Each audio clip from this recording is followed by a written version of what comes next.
Let us move. Let me know. Okay, contest. Right now, right here.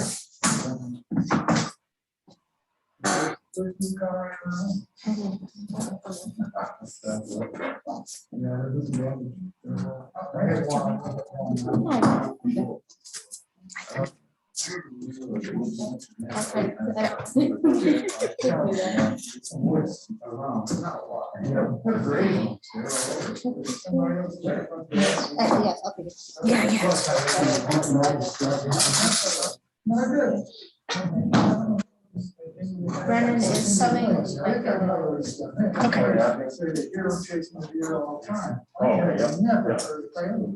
So I know that Jeff Gardner is not coming, and Dick is not coming. Okay. Bob Rose. Yes. Is he the alternate for Jeff?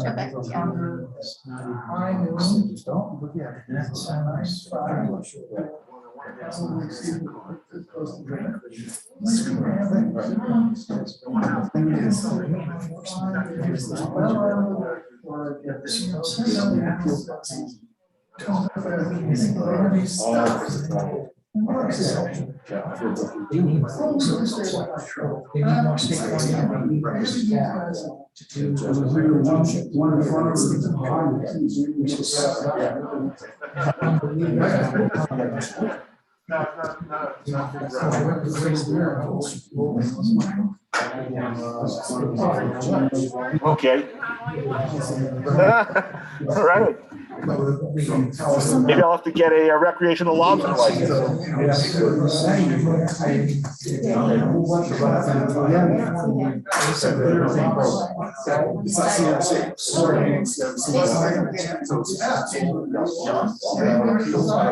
Volume.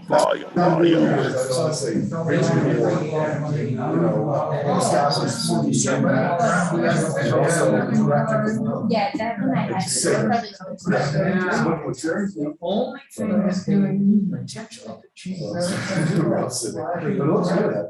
Right. I know there's a way to increase volume on this. rather than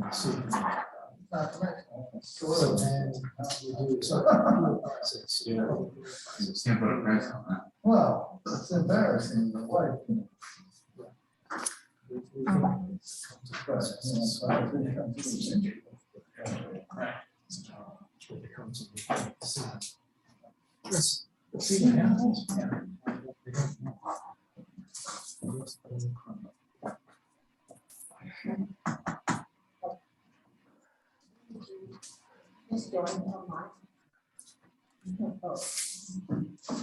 Not that. Well, I think that's okay because the voting is just for the aquaculture. Yeah, this year. Hey, do you, Corinne, for a Zoom meeting, maybe I'm just not hitting the right button. I'm trying to figure out how to increase the volume. It's always who's gonna text me, but if you want to, I can let them know. I usually thought there was something. It's coming through, but it's very hard to hear. Zoom, you could do vote if it's not a regulatory decision making, which is advisory. So I think you could. Sorry, I was doing Zoom stuff. I was told that if you're not a regulatory board, like town council or something like that, you could do the Zoom and vote. And we're not a regulatory board here, we're just an advisory board. So the rules are a lot less lax for that. That is true. It is more lax, but technically we have been directed to tell everyone that you can't vote now because now the mandate is to be in person for these meetings. So now you do have to vote in person. You're not allowed to vote online. Okay. But again, all of the decisions from here, whether you object or approve something, can still be reviewed by the fisheries. Does he count as a, doesn't count as quorum then? Yeah, no. Oh, no, he doesn't. No. Yeah. Then he can't vote. Yeah. Okay. I think we should be okay. Yeah, if the body is meeting in Yeah. person, It has to. then a quorum is constituted by who's present at the meeting, not remotely. The remote part, like this is a hybrid meeting because we have people who are able to call in and hear what's happening in the meeting. So it only, the executive order only provides for the online participants to hear and see and able to provide any comments. But if the body is meeting in person, not virtually, then only those present in the body can actually vote on anything or constitute a quorum. Which is one of the reasons why the CRMC, Oh, so he doesn't constitute quorum. right, so, Yeah. which is one of the reasons why the CRMC is not gonna do a hybrid meeting like this, because we don't own the space where we would hold the meetings up at DOA, and they don't have the recording, video equipment set up for us to enter into such a meeting. And even if we did, it's only those members present who would constitute a quorum and can actually vote on a matter for the council.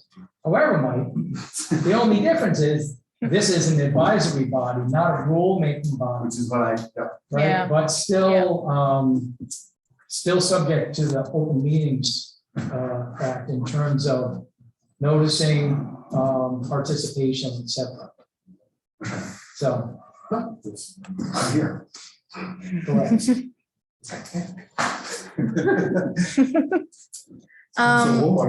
Again, we have a sign-in sheets. It was up at the front. I don't know where it's at right now. But if we can, I just want to get everyone signed in at some point before the end of the meeting.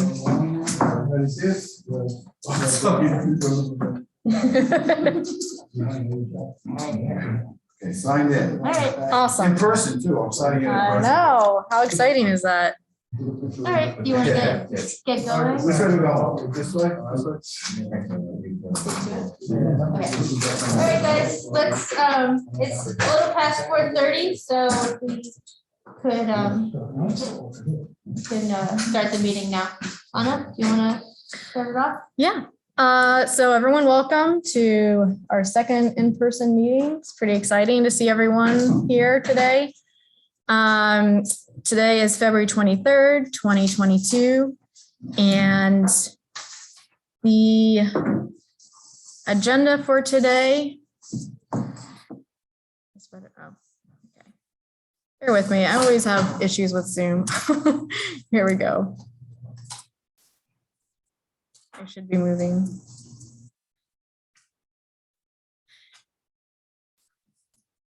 There we go. So today's agenda is pretty full. We have quite a bit to discuss, but we're going to start out with aquaculture like we typically do.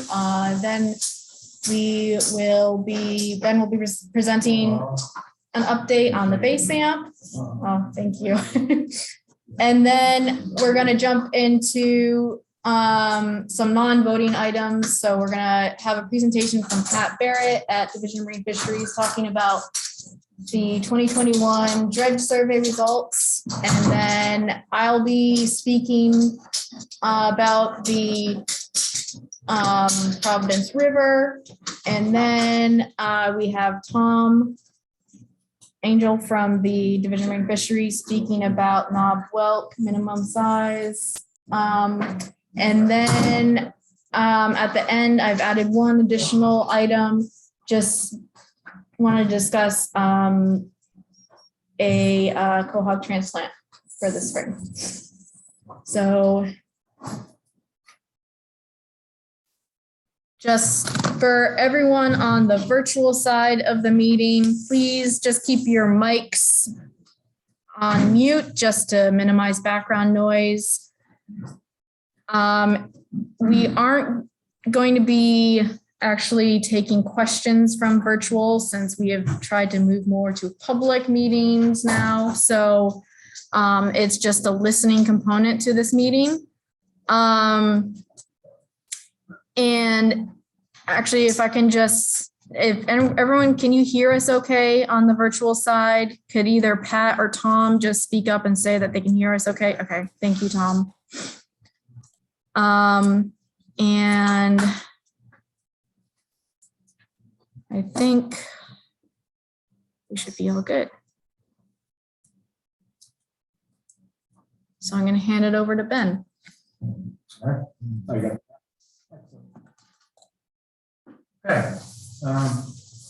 This is an aquaculture application for Behan Family Farms. The location is in Winnebago Pond. As you can see, it is the small green triangle indicated there as 2.05 acres. Expansion area to the lease, which is shown there in red. So as you can see, this is a 2-acre expansion approximately off the eastern edge of the existing farm. This would be used as for oyster production using stackable trays. These are submerged in the water, low profile trays. It proposes using approximately 500 of these units in the 2 acres. It's very similar to the rest of the operation. We did a preliminary determination for this application back in March of 2020. And that did not result in objections from CRMC or DEM, Division of Marine Fisheries. We did get some comments at that time from Division of Fish and Wildlife regarding winter working hours due to birds in the area, hunting activities. Those winter working hours would be basically December 1 to March 31, 10 a.m. to 2 p.m. to avoid conflicts with hunting during the early morning and dusk hours. Other than that, the expansion is, as you can see, next to an existing farm, which you can see to the east there, just to the right. That is the Wallace and Carpenter operation, file number 2018-08-013. Currently, without the expansion, there's about 182 feet between the 2 sites, and with this expansion, the leases would be approximately 132 feet apart. So a difference of about 50 feet. Yeah, so other than that, that's the application in a nutshell. We sent it out to public notice in March of 2015. I'm sorry, March 15 of 2021. And that went to obviously April 15 of 2021. We did not receive objections during that public meeting. So I don't know if the applicant would like to add anything to that. If he's here, Mr. Matt Behan. Hi, everyone. Thanks for having me here today. Yeah, I mean, this is just a small expansion of the existing farm. I mean, it's 8 acres right now. They didn't want me to go any more west. There's kind of an unwritten rule in the pond where that whole western basin we leave totally alone past me. It kind of had an unwritten, like the buck stops here rule, where nothing west of me would be cage gear. Nick's big one out in the middle there, that's all bottom gear. But what I'm trying to do is just expand exactly what we're doing now, and all of that will be cleared for the winter because it's so shallow. So we're really only going to be using that from around May until maybe Thanksgiving. And then it's only about a foot deep. So we got stuff right now in 2 feet of water that got beat up in the storm. So I don't think there's going to be anything on there in the winter. So it's really just a small expansion. There's not much going on there. Like you said, you know, there's 180 feet. Now there's going to be, what, 50 less. It's going to be 130. There's still plenty of room for kayakers, boats, whoever wants to come in and out. There's, you know, we're out there 280 days a year, and there's very, very rarely people that come through there. I mean, as you can see, a lot of the big beach access points are on other sides. You know, on my western side, that one gets pretty busy, and then another half a mile west, a quarter mile west, is the busiest one. So the ones around the farms people use, but not nearly as much. I'd like a chance to just respond directly to some comments. There were some comments on the application there. I have my response to the comments. I don't have the comments in front of me, so I can't say exactly what they were.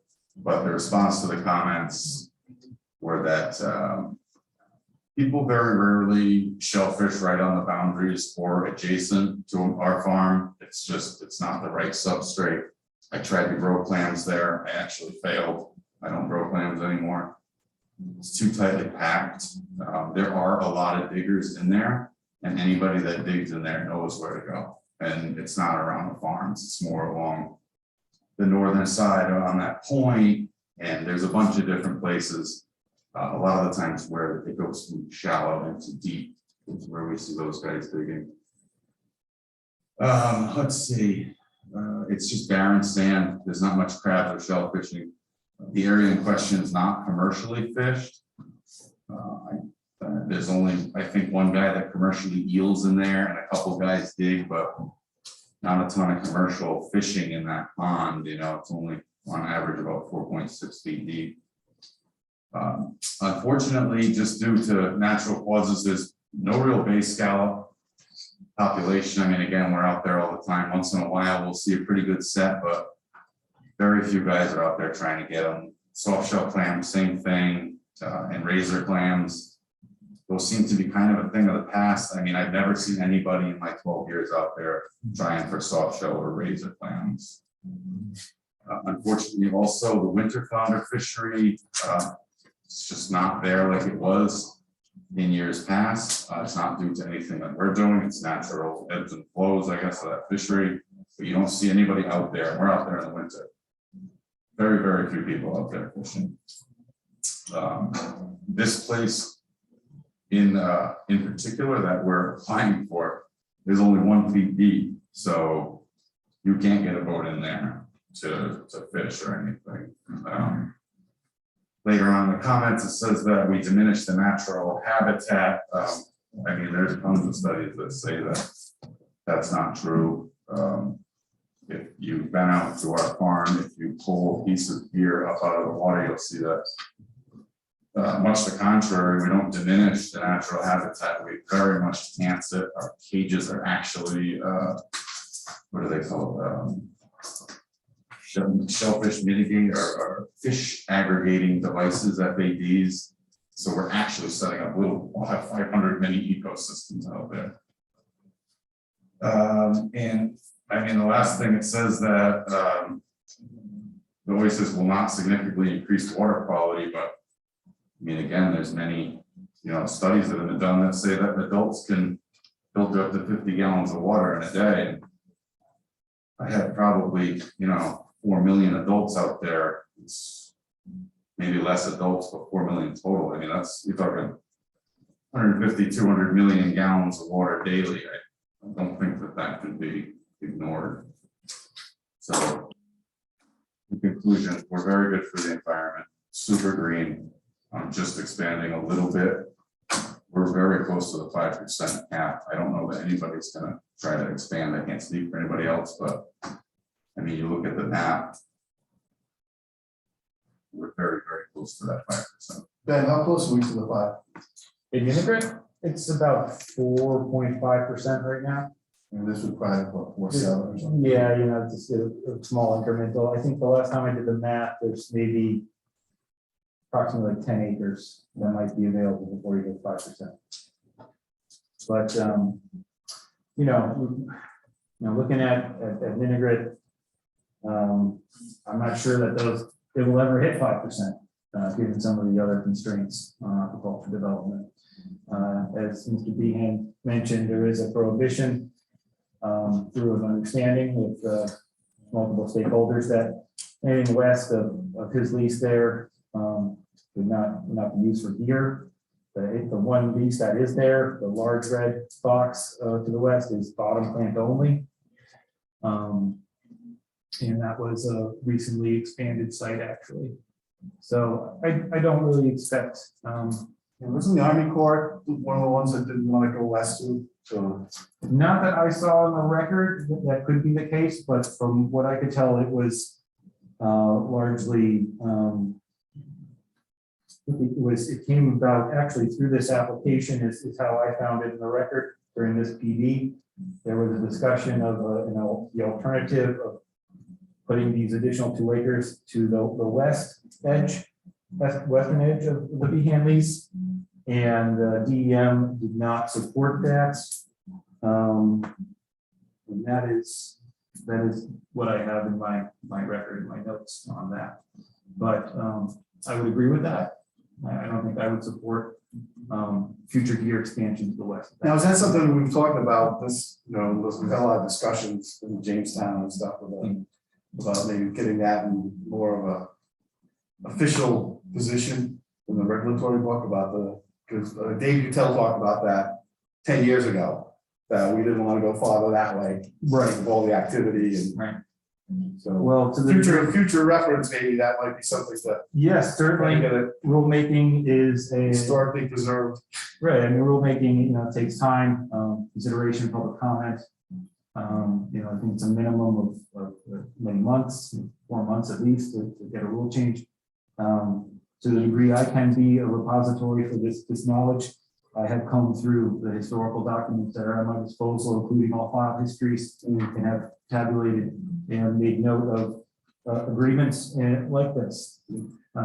So there is writing on that because it is. I say this all the time. If it's not in writing, it never happened. Well, it's in the, my greatest resource is the file histories, Okay. Particularly in areas like Minigrit, where we have seen perhaps maybe about 2 decades of development. Right. And it did not happen at once. There's a story behind every lease and every expansion. And to the degree that I can internalize that and bring that to future decision making, I try to. Minigrit is probably the most important area for aquaculture in the state, given the amount of farms that are there. There's more acreage than any other body of water.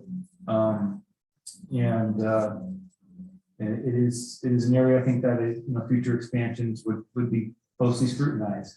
And if I may, is this the area that they are having trouble because of the growth and they got a LASA grant to find out why the nutrient level the farms weren't growing as well because they were so stacked? I can speak to that because I was part of that study. So they actually did get money to look at that. The number of growers that had concerns about decline in growth.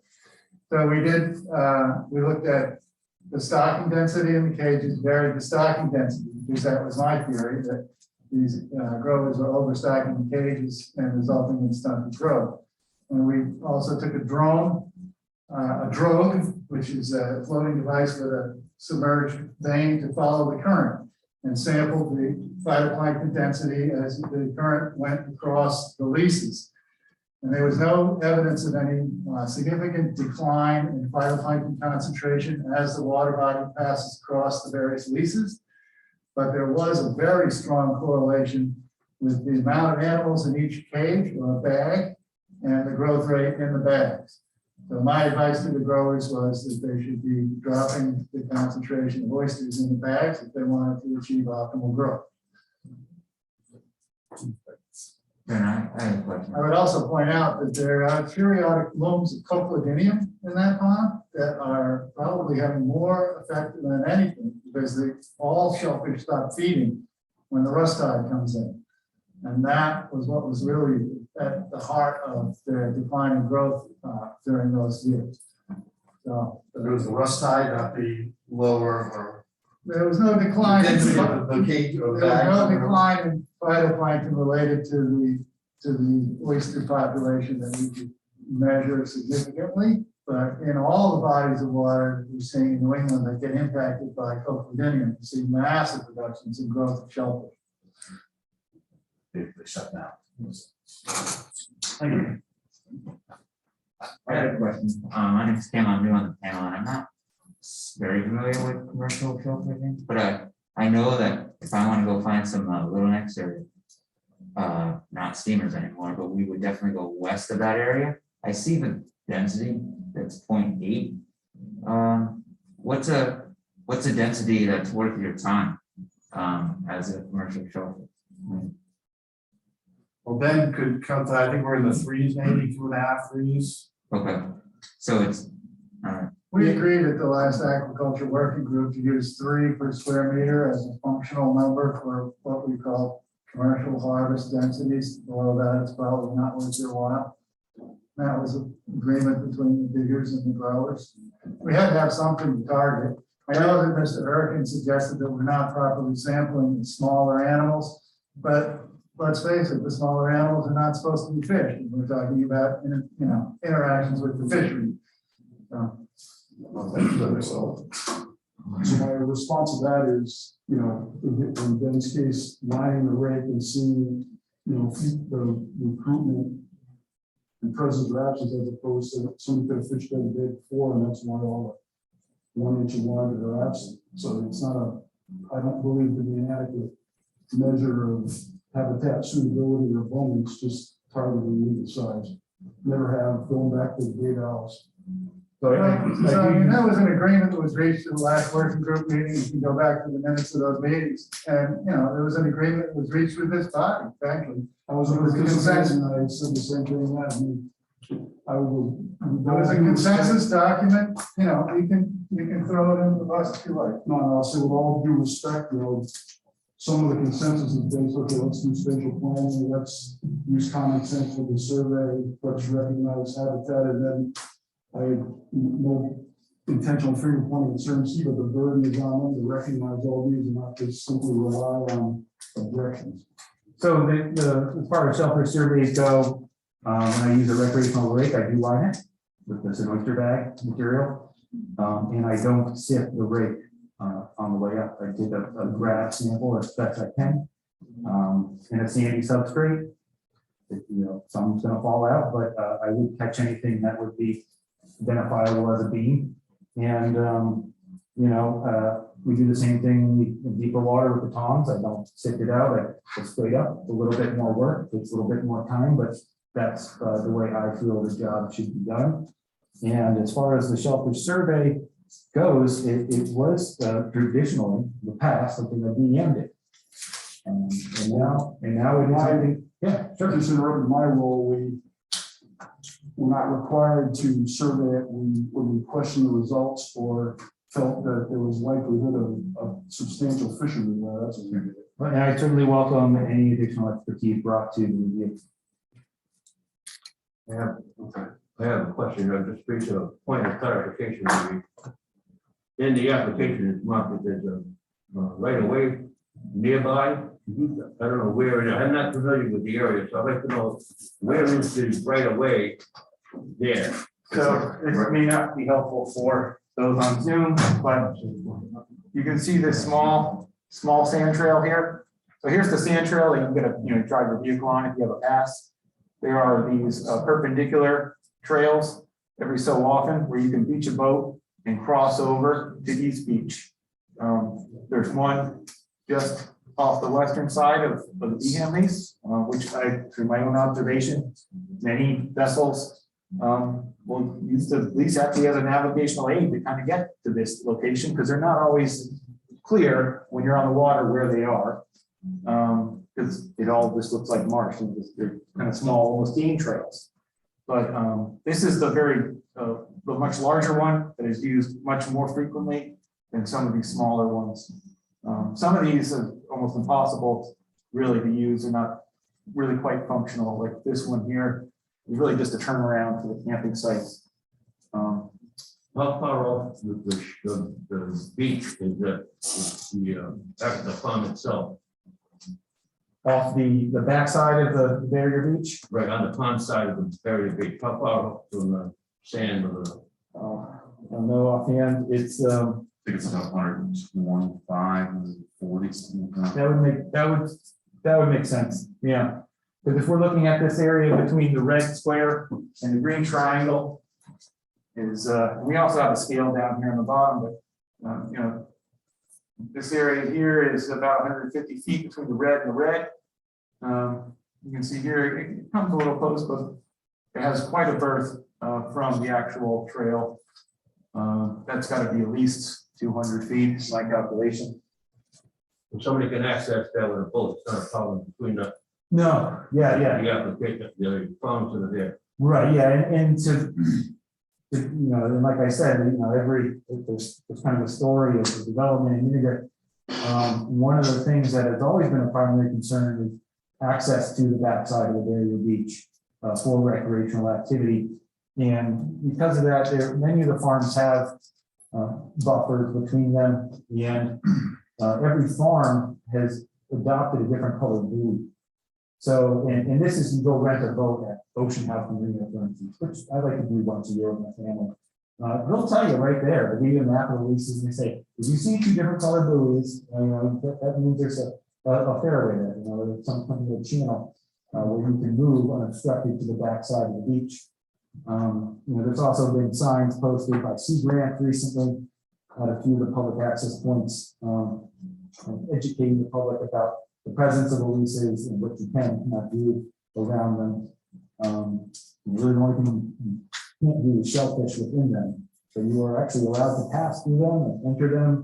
That is not a right that the aquaculture has to exclude the public from the lease. They're allowed to move through, traverse, as long as they're not affecting the operation itself. So as long as you're not, smashing oysters or eating them or getting in their way, you're allowed to do that. Yeah, Ben, you might have said it, was there any objections given to CMC about this, either through the shellfish, the recreational, or? There was one question you said you answered, it sounded like it was a rec question. I think there have not been objections received on this application during or after the 30-day public notice.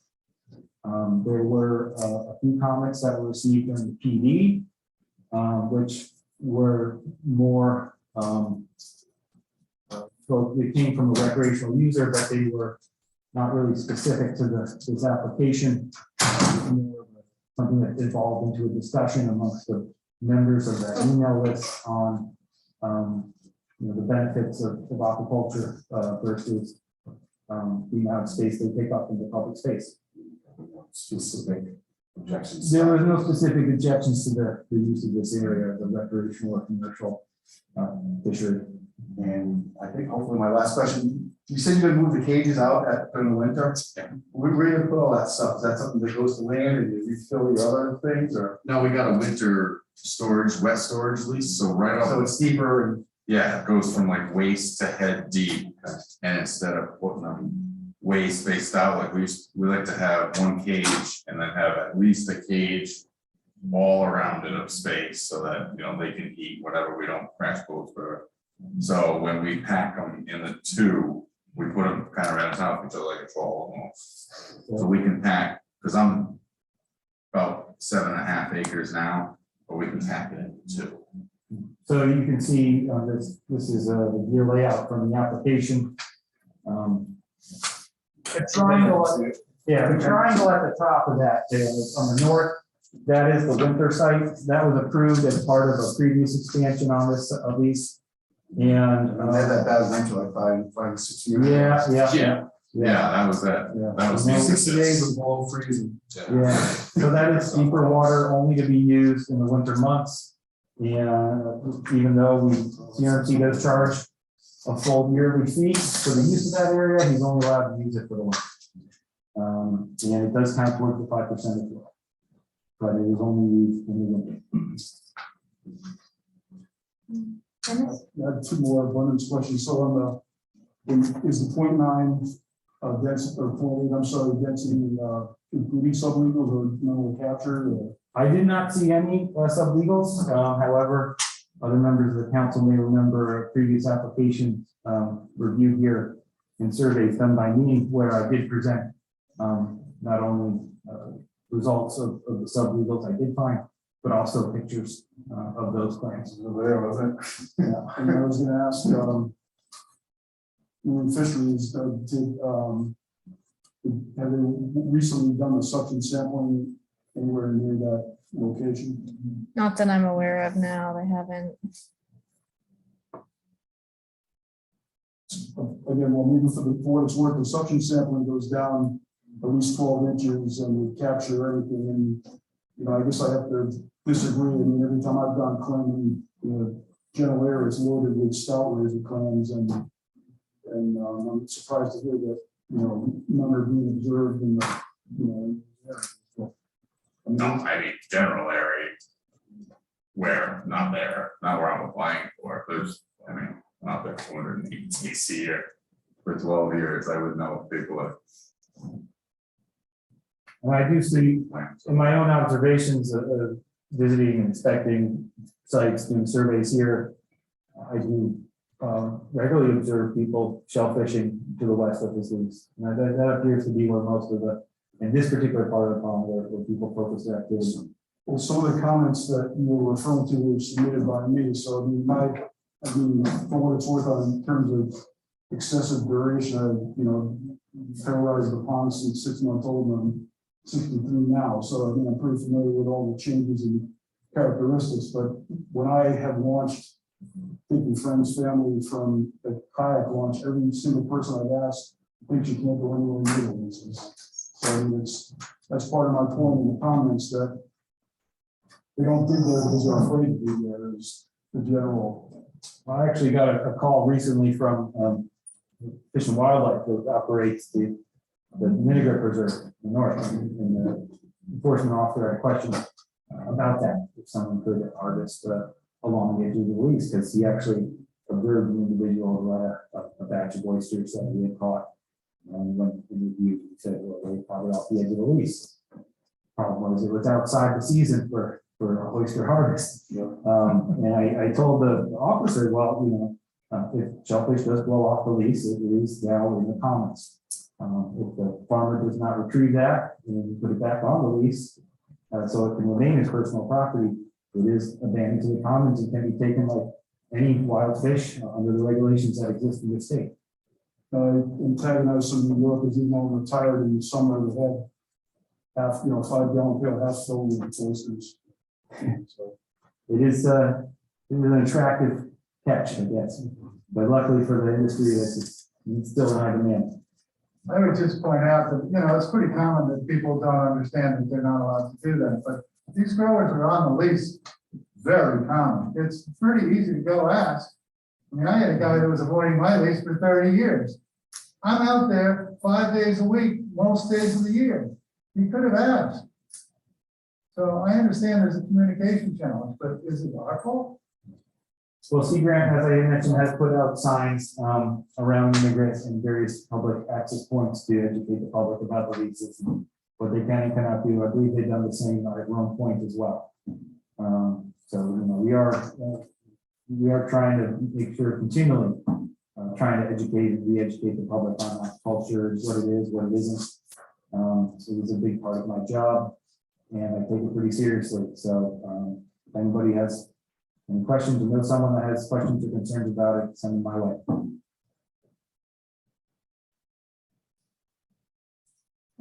Any more questions? Does anyone on the panel have any motion? Any more thoughts? I'd like to make a motion for no objection. Motion by Bob Rose, no objection. You have a second? Second by Manuel Tito. Any more discussion on this thing before I bring it to a vote? Hearing none, you ready on it? 1 second. Okay, we'll bring it to a vote. I guess raise your hand, everyone on the panel, if you're in favor. All in favor, raise your hand. No objection. No objection. Yeah, it's not a reasonable. You always. I know, I hate that. All right, so 1, 2, 3, 4, 5, 6, 7, 8, 9, 10. 10, okay. Days.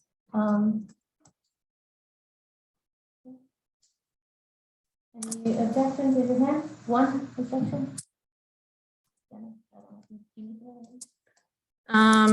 It's helpful. Okay. Motion passes 10-1. Do not object.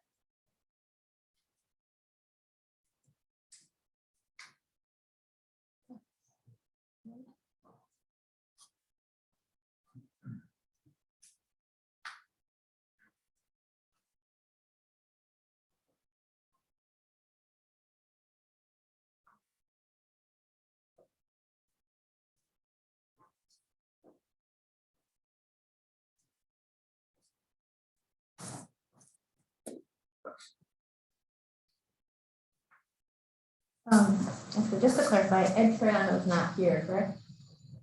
And Chris Ferry? Okay, perfect.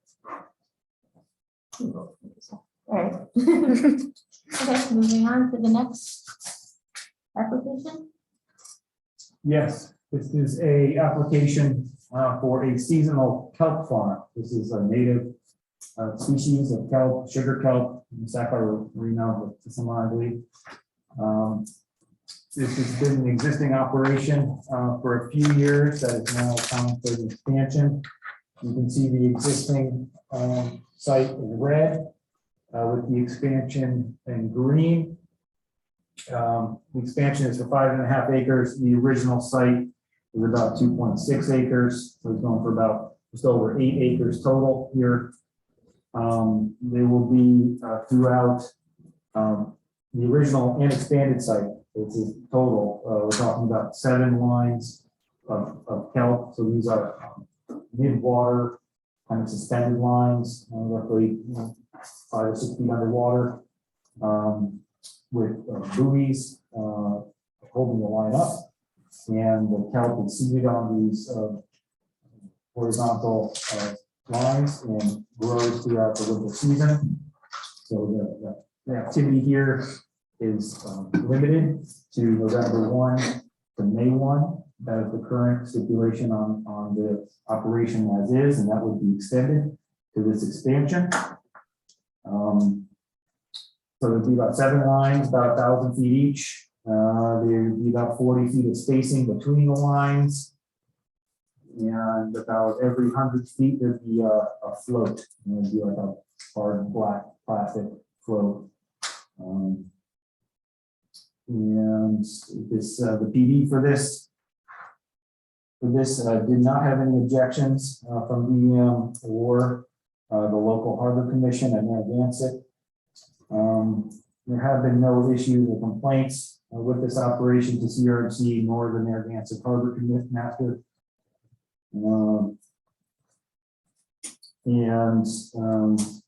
location of the lease was determined in the kind of arrangement as you see, going down the middle of the breakwater as a result of the first PD application for the original lease. The applicant actually worked with DEM, Fish and Wildlife, on a couple of different locations within the harbor refuge until they decided that this center location would be preferable. You can actually see the previous sites in yellow to the east and the west on the inside of the break walls. The central location was chosen because it would have less of a potential impact on perhaps hunting that might be happening in that area. But also, maybe more importantly, the Army Corps of Engineers wanted to maintain access to the wall in the event that they would need to repair or maintain it. The likelihood of that ever happening is questionable, but the location nonetheless has proven to be a fairly good one with no issues reported. The expansion to 8 acres is probably needed for this operation to continue on, given that kelp is a more of a low cost, high volume type of crop.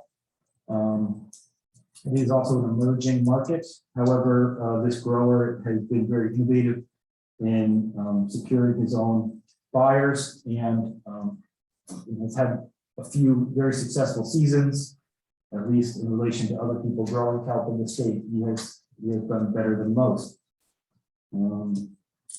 So the gear is removed, as I said, at the end of the season, which is before May 1. And it's not reinstalled again until November 1. We had a couple comments on this. None of them were objections per se. Each comment very clearly said this is not an objection, but I'd like to say something. So what was said was one recreational fisherman said, it would be nice if the buoys weren't there in the off season too, so that they wouldn't be in the way. You're only talking about 4 buoys there. So I'm not really sure if that would. Why does it leave them there? Well, it's a good question. It marks a spot to some degree. It's not a spot after May. Yes and no. Yes, no. Yes and no, because our regulations require that site to be marked. We charge him for a full year's use of it, even though we limit his use by stipulation in the asset. I think the idea of removing the markers completely is something CMC would entertain. It's not normally what we would do because for other reasons, when I get out on the water to do my inspections, a lot of times I'm not getting out, it might be after he's growing.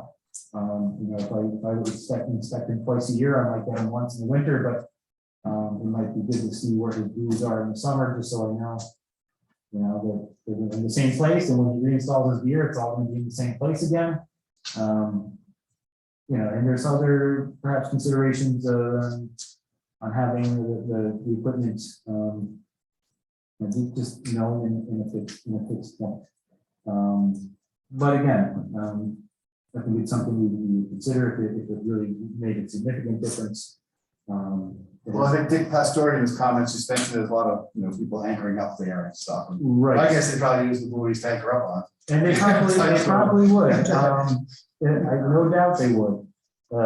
It depends whether part of the anchoring system for this kelp farm is associated with the 4 corner markers.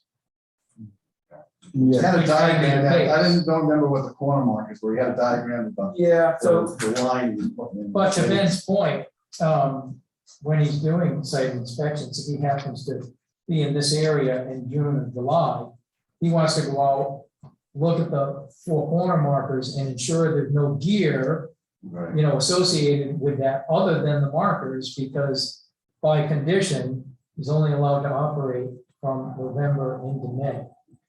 Right. Yeah, we had a GPS put in with marking across spots, where GPS is where it's supposed to be. Yes, and I do. Believe me. The other part of that equation, though, is having it marked in my GPS is where they're supposed to be, and then going and seeing where they actually are. Maybe it's not always the same. Is the anchoring system staying with those 4 corners or? Well, typically the anchor, the corner markers usually stand alone from the rest of the operation. Yep. We prefer them to be installed with helixes if possible, because they won't drag, they won't move. But through experience. I'm not, is it with a screw? I'm just guessing. Yeah. Sorry. Helix anchor is like a big auger, big screw. So it's like put in the ground Yeah. and below the You need a surface. diver to go down and screw it in. The reason I asked, I think there's another application for a club farm. I think it's still in the pipeline. It's actually just south of Dutch Island over here. But I fish trawls and fixed gear in the area. So I had assumed all the anchoring was coming out. So I don't fish. Yeah. So yeah. So I don't fish the area when they are. Right. Yeah. So like I hypothetically. All the gear would be, Yeah. no, and the I'm rest worried of. about getting hung up on it. It's Of down course. there all summer. Of course, and that is certainly a consideration. The gear that is being proposed here, they're mushroom, 500-pound mushrooms with some plow anchors on the end. They're kind of a fish trap type anchors to anchor either end of the 1,000-foot line. All that gear is removed, all the tackle, all that's moved up, it's just really a matter of, and honestly, if there's a strong preference that they be removed, like I said, it's something I think we've entertained and talk to the applicant about and see logistically, how much of a problem it is that for you, could you adapt that easily? It would seem like an unnecessary task to have to replant all those anchors every season. Having had to put in corner augers, it's a pain in the ass. Now, unless there's a real good reason that you don't want a buoy. I mean, there's a lot of pots out there, mostly fish pots, used to be lobster pots. Yeah. So I don't know why 4 buoys would be a problem.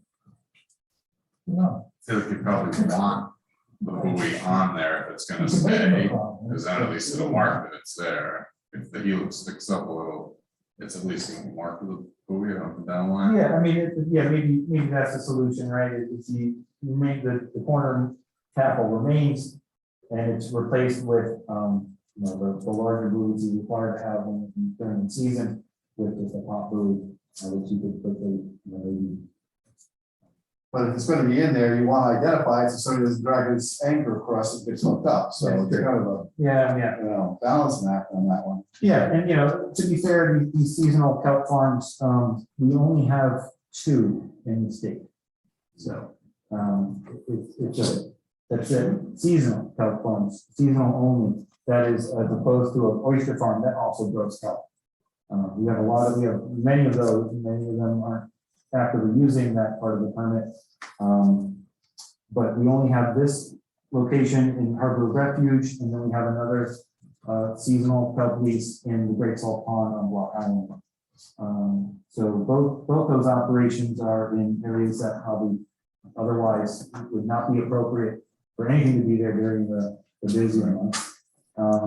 And the one in Block Island actually does remove its buoys because it's right in the middle of the salt pond. So, again, like I What's said, not to lose it is this not to screw people up. yeah, and my concern really with it, in my own reasoning for why they should stay where they are, is just for consistency, in knowing that the location is the same.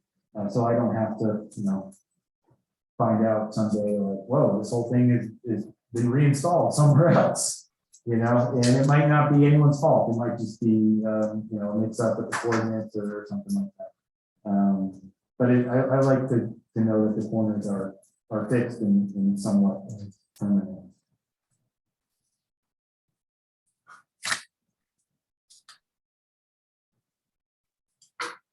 Question on when is the wintertime use? Is there substantial tending or maintenance required during that period? Not really. The nature of the kelp operation is it's like a lot of work to get everything set up and deployed and seated. And then there's kind of a lull where you're just monitoring, just making sure that, your lines are at appropriate depth. You might have to add some extra buoys to counteract and, to get the proper buoyancy. And that's, maybe once a week, maybe once every 2 weeks, depending. You want to go out there and make sure your stuff hasn't been trashed or something. But there's not a lot of work going on at all until the harvest. And the harvest is really a one and done deal. So again, it's a lot of work and activity to harvest all that kelp, and it's done really for logistical reasons. Is in one shot, so you can get it all on a refrigerated truck to where it's going, because it has a short shelf life. And the stuff is being used. It has a variety of applications. Some are food grade, some are for more industrial purposes. But when you're talking about food products, it needs to really move quickly and get stabilized quickly. So it needs to be blanched or frozen. The easiest way for these guys to do that is one big go. This particular grower, in the past has used commercial fishing vessels to do that in one big harvest and move the product at once. The stuff doesn't really have, you need to grow like tons of it, to make money. Yeah, kind of muscles and all that, less processing. Yeah, so I just had sort of a follow-up to that. If Fish and Wildlife identifies waterfowl and waterfowling or other bird issues like that as a concern, are the requirements in the permit stipulation then end up in the operations plan when are identified, or is that gonna be like an across the board kind of? Are you talking about for like winter working hours, because of bird issues or something like that? That was not something brought up to my attention from DEM as part of this review at the PD or during the 30-day public notice. There's a lot of sea ducks in that, in the harbor refuge. Yes, I guess, there has, to my knowledge, no clear indication that sea ducks and their behavior is incompatible with the kelp operation. If anything, it might create more foraging for the opportunity. But certainly CMC continues to monitor the science behind bird interactions in aquaculture, and that's things we are following and looking out for. Hunters don't seem to mind that we're up there, they still shoot. Yeah. It's a little off-putting, but they don't stop. Yeah. So it's nice when you get pellets landing in your boat. I would say that the birds are probably more threatened by the hunters than the aquaculture. That's not a message. Okay, any more questions? Did anyone like to make a motion? I'll make a motion for it for, no objection. Motion made by Mike, second by Bob, right? Yes.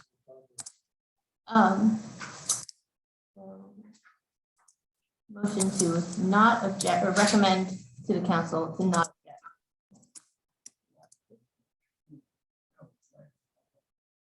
Okay, all in favor of the motion, raise your hand. 1, 2, 3, 4, 5, 6, 7, 8, 9, 10.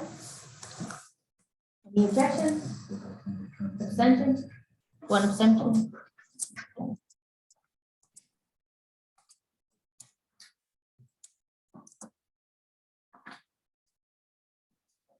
So just a reminder, everything else on the agenda is not a voting item unless anybody wants to make any recommendations to the council about anything discussed. So. All right, so this is me again, I guess, for the base camp update. When I first asked Anna to put this on the agenda, I think it was back in August, so a lot has happened since then. I wanted to kind of give you guys an idea where we're going, but we've gone a lot of places since August. Some of you, I think, have been with us, or you all invited to be part of the base camp as members of our working group. But to give you the brief update on what we've done, we have a now completed, or so kind of draft, but mostly completed a constraints map. And this is a map of Narragansett Bay, which shows all the areas that aquaculture would not be appropriate based on existing regulations, whether they be state, federal, or otherwise. And it's really, the map is not necessarily creating anything new. It's a new product, yes, but it is really just a visual representation of the constraints on aquaculture that exist today. We hope this will be a resource for future applicants and knowing where to focus their efforts. But we also have a number of other things we've done. We've included a new provision for notification for aquaculture applications, and this includes down to the PD level, so that preliminary determination pre-application meeting is going to be noticed now. One, through our listserv, and some of you may receive notices from our listserv. If you're not on the listserv, please let me know, I'll get you added. And that is much like the marine fisheries listserv, it gives notices of meetings and things like that. But also importantly, we've included in our application requirements that the applicant identify all property owners within a 1,000-foot buffer of the lease boundary. So we've actually created a tool, kind of an online mapping tool where you can create a little box as a proposal on the map, and then that automatically will generate this circle or buffer zone around the lease. And we've been able to incorporate some parcel data into that for the state. So you can generate basically a list. I'm not going to call it a butters list, but that's maybe something you're familiar with from land side zoning. These aren't true abutters and that they don't share a property line, but these are neighboring properties, so to speak. And those property owners will get notice of a PV meeting, as well as any aquaculturist that's within that 1,000 feet as well. This is something that we developed with input and comment from the working group members. And you think 1,000 feet is a pretty inclusive range, comparatively speaking, amongst other states. About half of the coastal states that have an aquaculture program, a shellfish aquaculture program, have a notification requirement. And of those, Alaska has like half a mile, the biggest. Alaska, you might have to go half a mile just to see another person. But Texas and Maine both use 1,000 feet. Also bigger states, bigger coastlines, but we felt that was 1,000 feet was appropriate, and that was supported by public comment. And also within that 1,000 feet, we are going to kind of consider that area, you might imagine it as like a net. We want to capture information within that 1,000-foot area around the lease. So we'll also be looking for things to be included in the application of, is there a public right of way within that 1,000 feet? Is there a beach that's used for recreation, bathing? Things of that nature to help inform the early review and development of an application. And kind of complementary to this 1,000-foot area, we have your guidelines, which have certain kind of standards for distances from things like a public right of way. We propose about 400 feet from public right of ways, as well as for certain types of gear, like floating gear. We want those to be at least 750 feet from a residence, a house, so not the property itself, but the house. And we also have a number of other provisions there that speak to aesthetic guidelines, such as using low profile floating gear, if that is the method the aquaculturist chooses. And so, I can give you guys more information on this. The report, we gave a presentation to the working group 2 weeks ago in early February. That reporting is online at the CRC website. I can certainly forward some of those links over to Anna to share with you guys if you're interested. And I'm certainly happy to talk about it offline as well. I just wanted to give you a brief outline. That's what we're doing. Of course, one of the near guidelines is aquaculture shouldn't go in areas of significant recreational or commercial fishing activity. I think that goes without saying, but there it is, it's in writing. So, What's the timeline going forward for the process? for the sample, all these, with the constraints map, I think we intend to have implemented as part of our regulatory process, rulemaking process. So that's going to be a couple months out. But the notification, the gear guidelines, we've implemented those administratively. So if I get an application today and tomorrow, it's going to have to go through that process of notification and identification of that information that we want within 1,000 feet, and would have to abide by the gear guidelines as well. Certainly, guidelines are guidelines, they're not regulation, but you better have a damn good well reason. Over 10. Yeah. So, yeah. So that's basically, that's basically where we're going, So they're not banning any type of gear, but if you're gonna use the stuff that, I guess, kind of generating a lot of the issues, the on top stuff, you Yeah, have to, what was it, 750 feet? 750 feet from a residence, yeah. And it's The fall was, you can't see them that far away, kind of. at that distance, you really kind of have to particularly with the lower profile stuff, you know. Well, the low profile, I understand, but I think we all know that what's generating a lot of this is the stuff that's on top. Right, yeah. Visual stuff. Yeah, and that's not to say, you know, we have a blanket prohibition on larger profile floats. I think you just have to, the applicant's gonna have to make the case, well, you know, why is that appropriate? Maybe there's no houses anywhere. And, you know, it's not really gonna affect anyone's view shed. So I'm sorry, so the guidelines are guidelines, but if they want to do floating, whatever the traps, whatever, not the trap, floating gear, Yeah. that's not prohibited if it's a certain distance away, or it is. No. The way it's written right now, and I can send you a copy, is that low profile gear should be used unless there's a significant reason not to use it. And low profile, by low profile, we mean 4 inches above the still water. So, and there are technologies that, you know, new technologies and floating gear that continue to be developed that do have a lower profile and still can offer some of the same efficiencies you might find in some of the larger gear. You know, I think, you know, the industry will adapt as the technology will. So,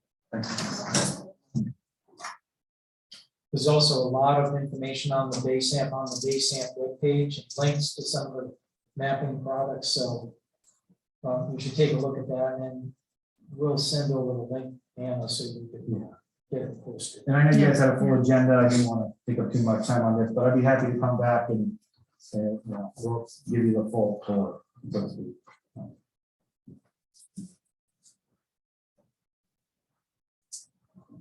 All right, thank you. Thanks. All right, this next part is going to be presented by Pat Barrett, who is with us virtually. Pat, can you hear us okay? Yeah, can you hear me? Yes, can everyone hear him okay? Can you mute it up at all? Okay. Good. You can go ahead, just tell me when to progress slides when needed. Sounds good. So yeah, thank you, Anna. And I just want to give you all an update on the current status of the dredge survey, how everything is running now on the new vessel that we have, and to help kind of provide some information before you guys have the future discussions on the Providence River harvest. So yeah, we have a new research vessel, which I'm sure most of you are aware. And with this, we have a new capacity to survey the bay, bunch of different monitoring programs, but specifically, one of the key features is it'll help us run the Quahog dredge survey. So there on the left is kind of like a picture of the basic setup that we have. In between the mats, you'll see in the next photo is where we're towing off of the tow line. We use the winch to lower the dredge up and down. And then before we set it, we prime the hose on the top of the deck using the hydraulics of the system.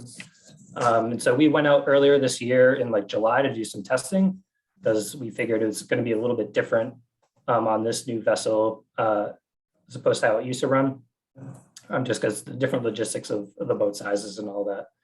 So we did some testing and found that it was fishing a little better when we maintained the dredge angle. And so we try to tow 2 feet of line for every depth we're in. And then the fact that the tow line, you can go to the next photo. Okay. Or the next slide. The tow line, you can see there is centered with the winch. So for most of the sites, it's pretty efficient to get the dredge in position and tow kind of straight off the back. And then in addition to like some of those slight changes, we really wanted to make sure that we can, continue to survey using a similar design. And so the dredge itself is the same exact dredge. The hoses are the same diameter. We're still towing the same swept area. We tow for like 100 feet, take similar data, coordinates, depth, substrate, and different things like that. And then one addition that we plan on doing is that in addition to the biannual selection of strata. We sample Greenwich Bay every year, but then I think we're going to attempt to also sample Providence River yearly, so we can keep up to date on that population as well. Yeah, you can go to the next slide, Anna. So yeah, this is just some more photos. On the left, it's us pulling it up, and then we usually will lift it up using the frame, the gantry frame, and then we will put it all into a fish tote. And then if it's super muddy, we'll then transfer it into like a fish basket, hose it down, and kind of sift out all the sand. And then we spread it out on the deck, pick out all the cohogs, and then we measure them all. So those are just a couple photos of us out in the field this year. Yeah, you can go to the next slide, Anna. And so here we have is a heat map of our survey locations this year. We sampled 194 stations. It's all the different colored stations in the map. We started sampling November 1st and ran through December 10th. Just something to want to preface with some of the data we're going to show is that, you know, this is the first year with the new vessel, so there are still plans to conduct an efficiency study to see how efficient we are fishing using the new setup on this vessel. Yeah, but so this is just kind of a figure to show, you know, the more red it is, you know, the more cohogs we found. This was from just this year specifically. Yeah, I think that's it for. I think we'll leave it up for a second longer while everyone looks at it. Sure. And I'll be sending these slides out to everyone on the panel after the meeting, so you'll have a copy and can look at things more closely too.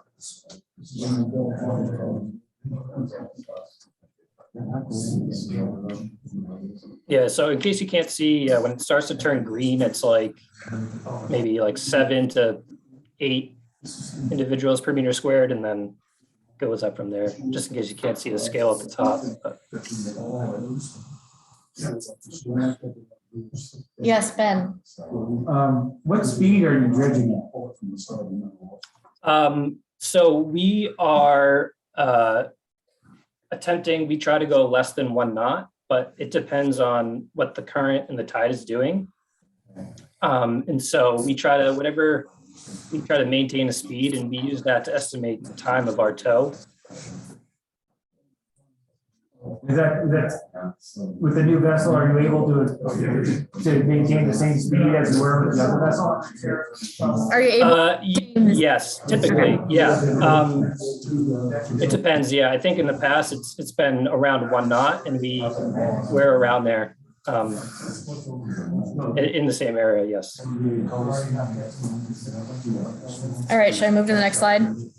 Yes, sure. Again, we'll be sharing this, so you'll all have a copy to look at this again. So these are the updated dredge abundance indices that are used in the cohog stock synthesis. And so these are on the y-axis here, you have the average abundance per the stock synthesis area, which is Greenwich Bay, Providence River, Narragansett Bay. Which are those 3 colors. And so each dot is the average from that synthesis area. And then those are just standard error bars for each of the years sampled. And so this data you've seen perhaps in the past, but these are the indices updated through 2021. So all the way on the far right is from this sampling season. And I think really some of the takeaways, it seems like in the Providence River, the index is higher in 2021 than it was in 2017. There is some overlap in the error there, but it seems that, you know, the abundance in the river is still high. And I think something to note too with this slide, as well as the next couple ones that are going to be specific about the Providence River, is that this was since it was started in November 1st. Most of the sampling takes place after the summer harvest schedule. but before the winter harvest. And so for the other synthesis areas like Greenwich Bay or Narragansett Bay, it seems relatively consistent. And that's kind of been the same trend we've seen in the past. And I think ultimately these new indices will then feed into the cohog stock synthesis, which is still being worked on, but I think we're hoping to have before the summer, but maybe in a couple months. But I'm sure Anna and we will follow up when we have more information on that. I have a question from Ken Murgo. The previous, Yeah. are the gray areas just not sampled or is that 0? Yeah, the gray areas are not sampled because of the biannual rotation, only besides for the Providence River and the Greenwich Bay areas, So this is 1 year. only half of the strata are sampled. But when the That's just- strata is selected, we sample every station in that strata. So basically 0 cohogs is like blue, like really bright blue. But the gray is not sampled. This is just for last year, this slide, this past field season. This is post summer harvest. Yep. This- Yes. Yep, this was done pretty much the month of November into early December. And the next slide, if you could, the one we were just looking at, that's what I was, it seems like it's going up. After we open it, as far as Yes, is what you guys think is there, or what your surveys are showing. Thought was there. Mhm. Still, when they include the northern unfished half, that's right. No, the previous was that when they thought was there, and then the new boat, it was actually there, and they really haven't got an efficiency test yet. It could be even more. So the farthest one on the right, the highest one is the new boat, and the one on 216 is the old boat. exactly. 2017, It yep. could just be a difference in vessels and equipment. Okay, but it really looks like, So things changed 2000. I threw them Well, some people retire and things change. I make you all feel bad. He's the one that's doing it for everybody. No, to make you all feel bad, this also includes the unfished northern half, right? Yes, yep. Okay, I'm, that's also a positive above the area that we're currently accessing. Before had been a wasteland. And you had mentioned it a couple of years back, and you were seeing that improvement. And we're seeing it here, and what we've talked about, side conversations is that the things are shifting. I think 7 years ago is when they drastically reduced the nitrogen going into the river.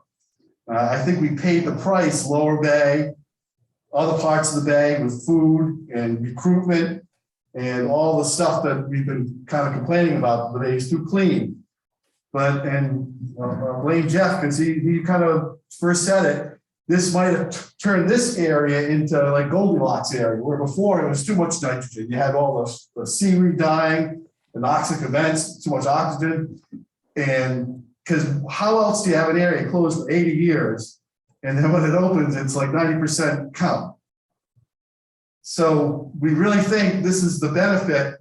We saw the bad part up till now, but this may be the benefit of what happened with the sewer systems and the nitrogen. And we're hoping that the area above this now becomes a seeding area, which would allow us to access this area at a greater degree, because it no longer is the only, I'd say, golden goose or the main producer of larvae. So this is very important going forward for the industry and for everybody to see how the things have changed and what's become productive there. I'll assume these guys are looking at it, but even as you said, since the combined sewer overflow was added, there was better survival up by Fields Point or Sabre Bay. We had years and you'd find everything was dead, and then after the couple of years after it seemed we were surveying up there, it was much better survival. Yeah, we have Don and Mike, two of the divers that are like historically been doing it. Mike does it professionally up the river, tugboats and stuff. And he's told us that he's finding clams like way up there that he never saw before. And it's just because it's become more, it can handle that now. Yeah, more productive. So I think this is our future for the thing, and it's really important how we kind of handle it and going forward. Does anybody have any idea the anomaly of 2010? Does anybody have any idea what happened there? Oh, I think that was the same year when all the men were dying from low dissolved oxygen. Yeah.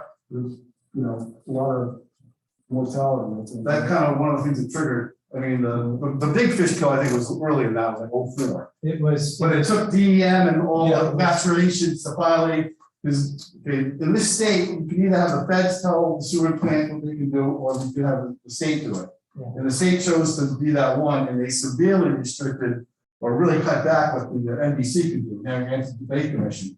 To the point I was told like 5 tons a day less of nitrogen was going to the bag. Now, we'll all say, I can see the bottom now in 20 feet, but I couldn't before. And we're not seeing, as I mentioned, recruitment lower part of the bag, because we don't think there's enough food in the bag.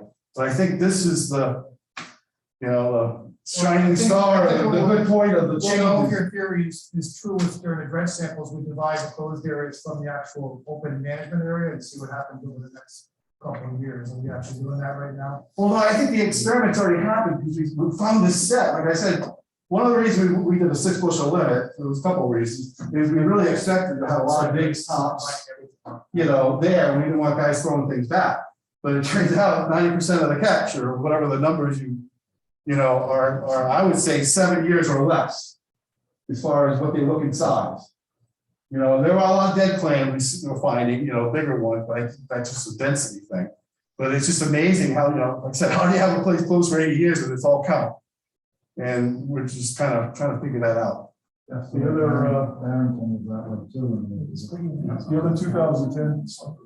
2010, thing was the flood that figured washed so many things in there and contributed to mortality from. Right, because the Greenwich Bay fish kill was 2003. Right, 04. And in 2005, DEM started implementing 5 milligrams per liter limits. And then it took a few years for sewer treatment facilities to upgrade their equipment to meet those effluent limitations. So, and for all intent and purpose, in terms of NBC, they've had the nitrogen reduction at 5 milligrams per liter now for about 15 years. I don't think it's been that long, but I guess you would know more. Yeah. It's still not meeting the federal guideline. Correct. All right, I'm gonna move to the next slide because I think you'll find the rest of this information interesting. Yeah, so just to wrap up quickly, I just have 2 more slides that are specifically about the Providence River, but even more specifically, the conditional area E. And so this is really just kind of the same figure you were just looking at, but instead of all of the Providence River, it's just conditional area E. And as you guys can see, it's kind of a similar trend where this past year we found the abundance to be greater, kind of still within that same era as 2017 and 15. But I think the key point is that this was conducted November 1st. So this was after probably a majority of the harvest. And so you can go to the next slide. And then we are also interested at looking at what the size distribution looks like. And so this is just a histogram with on the y-axis for each of those plots is the count per millimeter. And then if from the top to the bottom, it goes from 2013 to 2021. And then those dashed lines are kind of breaking it up by the different size classes. And so I think what is interesting is you kind of see in 2015, there was some recruitment coming in, as well as 17 that seems to have made its way in to the legal harvest size. And so ultimately, we're just kind of looking to see if there's any impact to how the size distribution is changing once certain areas are now open up to harvest. But at the moment, it doesn't seem that there's as much conclusive. It seems fairly typical going back to 13. There weren't as many sublegals, but then there's recruitment. It's unfortunate we don't have like the 2018 through 2020 data to see if there's what those years looked like. But based off the 2021 stuff of clams specifically in conditional area E, there were still, the majority were still little necks And then there's a little bit of those sublegals coming in. And then again, I guess, just to reiterate, this was done after the summer harvest. And that's kind of my last slide. Happy to answer more questions, but I think Anna will kind of transition into some of those harvest numbers and information. Yes, are there any questions specific to the dredge data for Providence River or overall questions about the dredge survey?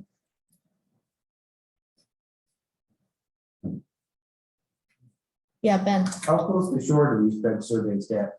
And obviously you're limited by water depth and other things, but just curious on average how close you can get. Yeah, we can get like 7 feet of water, which is, you know, depends on where you, how steep the drop off is, but we're able to sample all the same stations at the same as we were with the old vessel as we are with the new one. So there hasn't been a change in station coverage. I think there was maybe like one station, like a couple stations we couldn't do, but then there are some additional stations that might have been a little deeper that we could sample. So ultimately, I don't think there's much lost. Yeah, I think like how close to shore we are, would depend on how steep it is, but we can survey in like 7 feet of water. I have a question. When you dredge 7 feet of water versus 20 feet, you still run a 2-to-1 ratio with your tow line? No. Yes. Well, I'm saying no because You didn't. I'm saying no because if it's shallower than that, then, what I think they're saying is the steepest angle they will tow is 2-to-1, but it will be less. Typically, you're gonna wanna go 3-to-1 if you're not shallow water. Right, well, it will be that because I don't think they shorten, we used to shorten the line using the standard line length for all stations, but just make sure that the narrow was greater than 45 degrees. Yeah. Pat, do you have anything to say? Yeah, I was kind of hearing some of that, but yeah, I think mostly it's to prevent going too steep of an angle, but we're doing it also to try to maintain the same angle regardless of depth when we're towing. The bridles on the dredge protect against the front of the dredge lifting up generally, unless you go much shallower than it's no steep angle. I got a comment about the count. Back in the 80s, when they opened Barrington, there were huge areas. Well, just like this. So I don't know if the same thing was happening back then or if that was what the co-op just happened to be doing, because there was massive areas of count that hadn't been opened in, I don't know what it was, 20 years. Right. And it was all count. I guess I can say for being the old guy part of this, I was always surprised how they weren't larger and the wider distribution of clams. The growth was stunning, I think. And we just had a lot of that side of the house. In Barrington too, because, yeah, and other areas were mixed. George Rocky Point was mixed, but Barrington was the whole. Look at the Ohio Edge, all that stuff. all those, like what he's showing for here, but the prior histograms, they're like the unfinished size distribution. They're still widely distributed. And obviously, the industry is not targeting the certain size classes, just whatever's growing at. And I have one more question. Is there any concern about all the fleets that they're putting in the southern sewer system, the repump system? Yeah, there's been, I could say, There has to be a player. maybe do the before and after. My comment on that was that cohogs wouldn't be the only species subject to chlorine, presence of chlorine. If you had chlorine at the level that would harm a cohog, you'd see a lot more dead than just cohogs. Well, they stay in the water column longer than all that stuff. They stay till the shell grows heavy enough to fall out. So I mean, there's so many, That- there's larval everything up there. So I mean, it's, chlorine clears everything. So- Right. So you'd see more than just cohog. I mean, there were some people that were talking about the bleached shells of the soft shell clams, and my opinion was the soft shell clams were dying from diseases that ended up coming here as well, so. Well, the soft shell was also very, the low oxygen, they don't survive. That's why Greenwich, we lost all the soft shells when we had the low oxygen, but clams can last 2 weeks. So that's why they basically, in Greenwich, the reason was so then all the predators died too. So all that larvae that was there, was able to survive because they were the last ones, last ones growing. I remember being in Mondo up the docks of shipyard saying, I've never seen it so clean. It's not supposed to be that clean, it's not a swimming pool. That's all the bleach. The thing is, this has been a very common thing, and guys tell me, oh, both those bikes so bleach, but how are we having a super set up in area E if it's not bleaching water? It could be timing, They went on the trajectory, they went to the set, and went to the mud, But all I know is they do have ultraviolet system, and I guess there's too much money for the state to spend. Well, I don't know if you were there when they gave the presentation at NBC, but they discussed the difference, and how they work. Canada uses all of these and stuff. A bigger system. But they also fail more, but I understand. I thought they were adding thiosulfate to neutralize the chlorine in any discharge anyway. I mean, it's not. There's no residual chlorine in the effluent, if everything's monitored and properly functioning. And that's not to say that it doesn't occasionally malfunction, but it's neutralized before it gets out. By law, they have to monitor it hourly, or 15-minute basis. Yep. I think it's 0.05, I think it's. You really would see a lot more stuff dead than just. I just know it Four does. sets. He came out of Connecticut saying it's everything he has, stuff like bleach, Connecticut.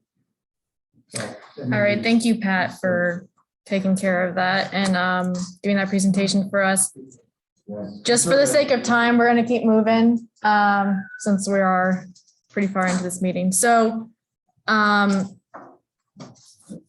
this next slide, I just wanted to give everyone an update on the harvest data after the opening in December, the 3 days that were open in December.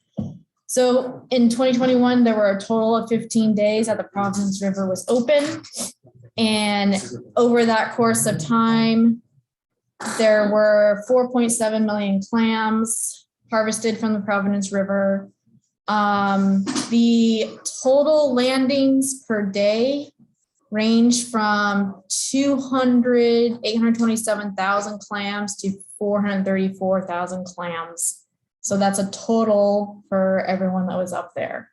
The average on any day was 312,530 clams per day. 100,000 per hour. Guys have been working pretty quick up there. And so just for informational purposes, we were seeing the number of licenses up there range between 111. That was in December. It dropped slightly in December, not that much in participants. The first day it was less, then it kind of picked up after that. Yeah, it was 111, and then it went up a little way bit. down that first day. So Yeah, so you must have got the word all apart. so that number ranged from 111 to 193. Again, that's for the day. It wasn't cold enough. What's cold enough? Yeah, that's for. The day out of work, I think it's the holiday. Yeah. I'm sorry. No, it's okay. And so again, that includes the data from the summer as well. But I do remember that the 111 was in December. So on average, we were seeing 151 people up there on any given day that it was open. And the average number of clams that were harvested per license on any given day was 2,057. Obviously that ranged quite a bit, but so that's just an average. And then for the landings, when you're looking at the market size, very similar to what I showed you all in the last SAP meeting in the fall from the summer harvest. Most of what's being taken are little necks, so that's 84% of what's being taken out of the Providence River. And then the 14% is top necks. So, that makes sense. That's what we kind of expected to see. And then over time, saw like a slight increase in the number of licenses and the number of landings. That relationship is relatively parallel. So as you're seeing more people up there harvesting, obviously you're seeing more landings. So that's what that graph on the bottom is. And that's the actual daily landings and number of licenses broken down by the days that it was open. So starting May 26th was one of the lowest days that we saw for number of participants. And then it increased throughout the season through August. And then obviously we see a drop down in December. So any questions about this? Quickly, do you have an idea what the average landing or how many people per day when this area wasn't open? Because I think When it wasn't open? Yeah, because I think we see like, just anecdotally, talking to people, talking Yeah. to dealers, Mhm. more than 50% of people only work those days that harvested clams during the year 2021. So that's the thing with this data. Some of it is confidential because of the numbers are less than 3. For I the mean, days that it day-wise, wasn't I mean, like open. Narragansett Bay, the safest landings, that kind of stuff. How many? Oh, how I many see. diggers on a day that wasn't Compared dry to, worked? I see what you mean. I see what you mean. I don't have that, but I can I mean, that kind of definitely, area. yeah, absolutely. Sorry, I thought you were talking about days that people were up there when it was closed. No, I don't have that. I don't have that, but I can definitely pull that information together. I think overall, Yeah. like big picture thing, I think that's really important. Yeah, absolutely. I actually thought we were going to incorporate that with all the years ago, we've been asking for that, how many invoices per day? You know what I mean, like on an annual basis, just to see how many people. Are out there yet? In the past, they said 125, but they consider an active license like a really low barrier, like. Just like an every day, like when they post all of the stuff, they just have like, Yeah, because I have to like annually, how many Right. participation If is. you're in a little, if you're in the upper bay on a Tuesday or Thursday, you count, 40 votes, you're lucky. Mhm. And then you see, I saw people I hadn't seen in 25, 30 years. 16, yes. Yeah. Can I get, just like make it like a data request for you, like a specific thing, like if you could make like bins of like days fished, for different amounts of days fished, is that something you can do? For, like, Absolutely. on an individual basis, but aggregated? Yes, Okay. I can definitely do that. If you send me an email with a specific request, that would make it easier for me to know what data to pull. Okay. Yeah, absolutely. I'm happy to pull any information together like that. If you want to look at comparisons bay-wide versus Providence River, absolutely. It's easy if you just can put it in writing to me through No, that's email. why I'm. Yeah, Oh, yeah. that's good. Yeah, no, I'm happy to show that information. Yes. I'm wondering how many student licenses are potentially, as many people want them? Yes, Mhm. until June 1st. No, yeah, June 30th. Yeah. That's the only license that was I extended. don't That's the good understand one. that license, it's incredibly discriminatory. It discriminates on education, it discriminates on age. You got a kid who got his girlfriend pregnant, and you can't go on, and you gotta go to CCRI and can afford the tuition, got the grades kind of. To me, that's very, very discriminatory. I think there's gonna be problems with that. Especially in this day of inclusion. So- Well, we were always trying to get young blood in the fishery, and this has been the way we do it. I started with a student license 45 years ago. You can't discriminate, that's what I. Well, evidently we can, because we've been doing it for 45 years, so. It says there's discrimination in access, it's not allowable, it says it's state shot. Go to the IAC, go to the next meeting with Mike has it, with the IAC meeting. Yes, the one we didn't have this year. Because nobody wanted to go. What I'm saying is, I don't know why you had all these closures, was it, for what reason? Why didn't you open this week? Open the Providence River? Open 3 days and then it's closed and it's open in May. Homework, my friend. No, not excluding rainfall. That is a closure. Yeah, it's management What's the based. purpose behind sustainability? Yeah, so you don't go out and take, Resource and danger? The resource DEM's responsibility, I'll speak for them, work for me more, is that they're supposed to make any harvest of any species sustainable. Right. Not live fish. I don't mean they're gonna go. In extinct. terms of overfishing, okay, so getting back to the same problem. No. But 150 potential participants. With the student license, you could suddenly, after this summer, you could see 1,000. No, you won't. I mean, They're not gonna work. potentially, They're not gonna I work. agree with you, I know. You've been trying to get kids in It's this just a for years. convoluted They're not system working. where, to me, I see a kid that didn't go to college and he can't participate. He has to go to the lottery. And this guy over here goes to CCRI, doesn't even care, he can go down and get his license. I don't think this is a conversation to have now. This is not a conversation to have. Right, that's just saying, I didn't know where to put it in, but I'm saying it's also potentially, if you're concerned about overfishing, it comes into that, and I'm not trying to stop them. I'm just saying it should be done in a non-discriminatory way. All right, next. Okay.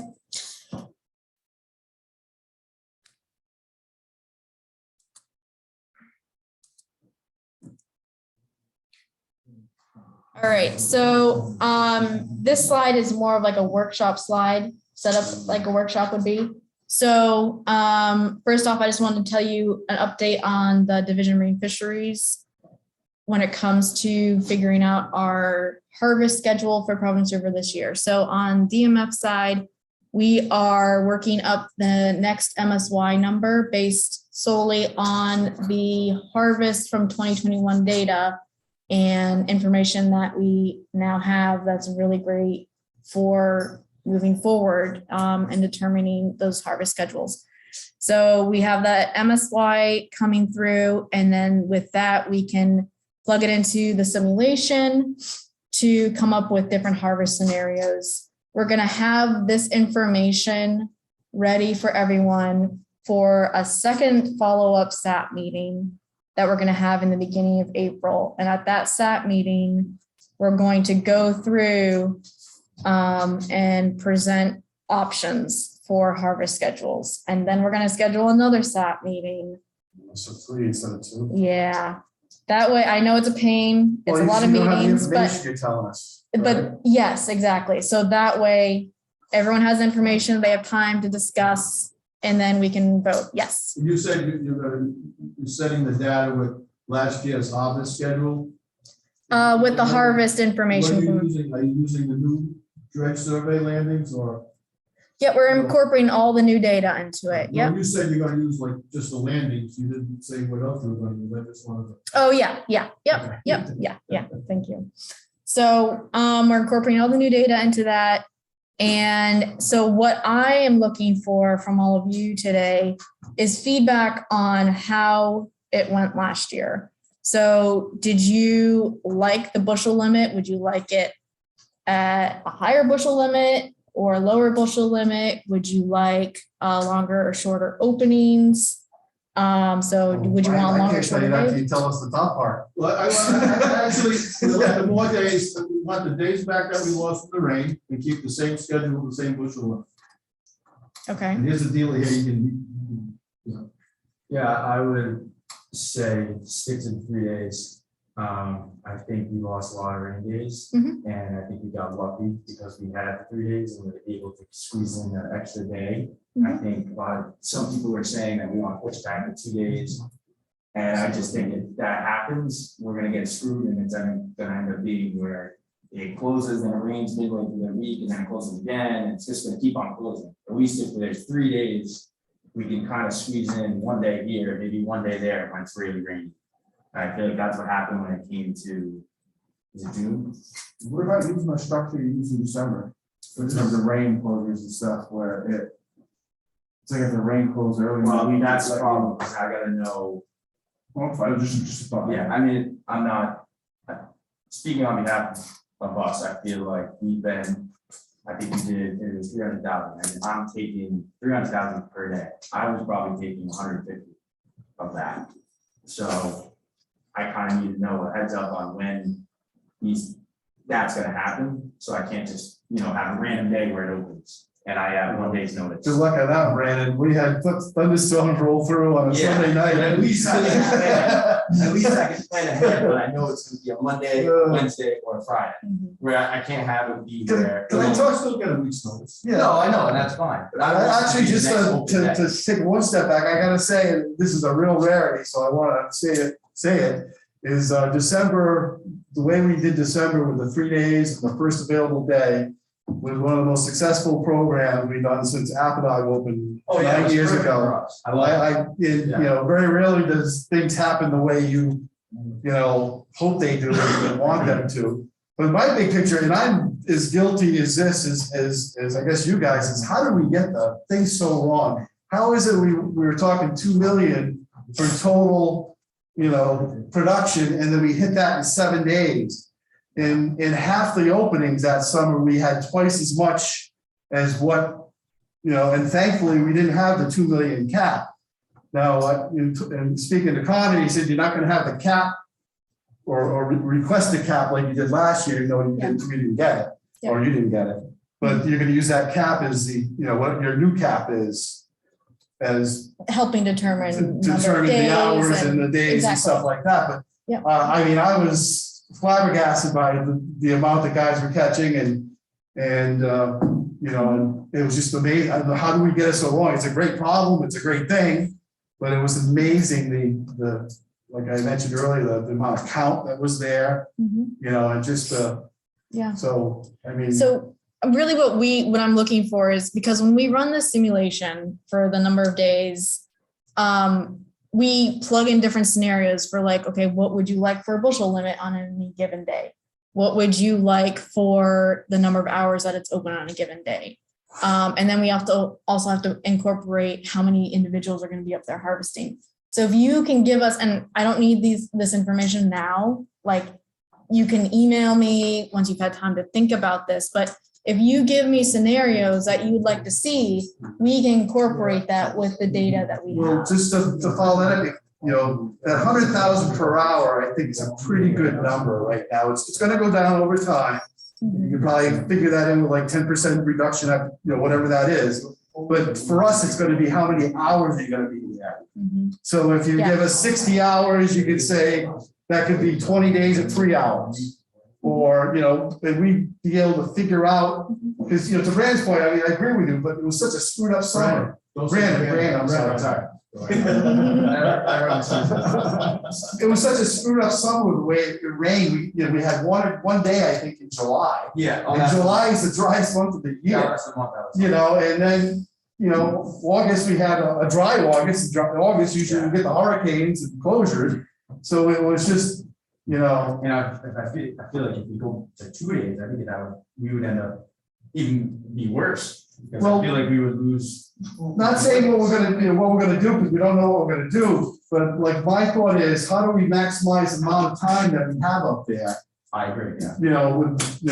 Given the fact that 60% of the time it's gonna be open, whatever that number is, and how do you do it in a way that doesn't, severely affect the market?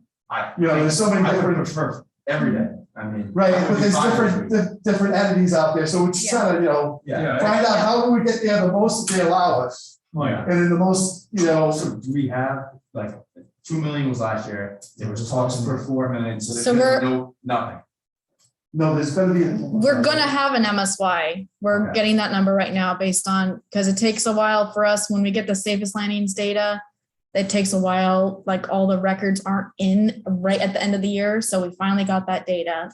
Now we're updating the MSY so that we can determine what that cap, but we're not gonna have a cap, but what Right. that MSY So would if be it's for that 6 million, area. just to use a number, that Yeah, for me would be 60 hours. How we would try to figure it out, because that would reach 6 million. And we're gonna wanna put a couple of openings aside for December too, whatever we decide to do.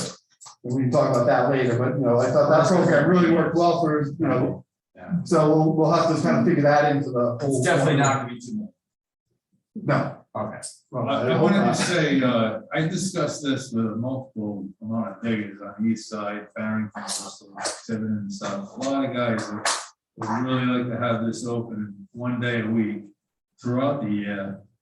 Because like I asked last time, what's your end game?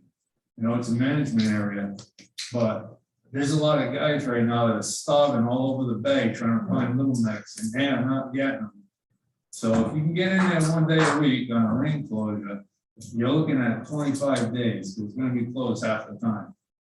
You know, and this is, well, I'm watching my dealer buy clams from Virginia. No, I don't doubt that part, I'm just saying. You know what I mean? I'm We'll get thinking, more of- days than but, that. but We'll get more days I've than that. given this a lot of thought, and our business is in dire straits right now. Whether anyone wants to accept that fact or not, because I'm not seeing recruitment in a whole lot of areas that I worked for the last 40 years. I don't think I'll get a big argument on that one either. But you need to look at the big picture. You're gonna have, there's so few guys out there digging throughout the winter. And We're gonna have 200 come out that one day a week, and it's gonna kill the guys that go out every day. yeah, but no matter how you open this, you're gonna get that, those people to show No, up. they can handle It doesn't matter. in the summer. I can handle it. Right, like there was another deal. You can't handle one day a week throughout the year. I mean, What are you not, taking in, what you taking in today? not knowing who's gonna show up and what I'm gonna get, that's the problem. When you said someone was ordering from Virginia, I know exactly what I'm getting, I'm ordering 50 bags. Yeah, If you have open it a random day in the middle of the winter, I don't know who's gonna go out or what I'm gonna get. but they're ordering their product because we can't supply it. They wouldn't have to. Oh, I do that. agree, we do the same thing too, but I know what Yeah. I'm getting when I order. Say you open it Yeah. tomorrow, say you open Providence River tomorrow. I have no idea how many guys are gonna go out, how many guys are gonna come in, and what they're gonna come in with. So I have no number of what Yeah, I'm well, giving to my customers. when it was open 3 days a week in the summer, in August, when it Well, the was. summer's completely different. Yeah, I know it. When it opened 3 days, one dealer's paying 22, another's paying 30. So you're leaving a 30 a pay on the table. One day a week, you're not gonna have that problem. It's not gonna flood the market. It's not flooded in the market in summer. I don't Well, think the no, market- there was, I mean, No, because there were dealers that were going, saying 1,000-piece limit, 22 cents. Tony told us don't come on Friday, it's gonna be over. yeah, Right, so well, that's what I mean by trying to do it so it benefits everybody. I agree. You know, I If you mean- open it tomorrow, the price is gonna drop to 20 cents a piece. We You we really had want that? another dealer from the East Bay, and, you know, he mentioned what you said earlier, and I said, well, could you handle that amount, you know, let's say February, this week? And he's like, no, you're gonna need to get some better weather to really, and once you knock that price down, you're stuck in it, like Jerry said, for the rest of the week.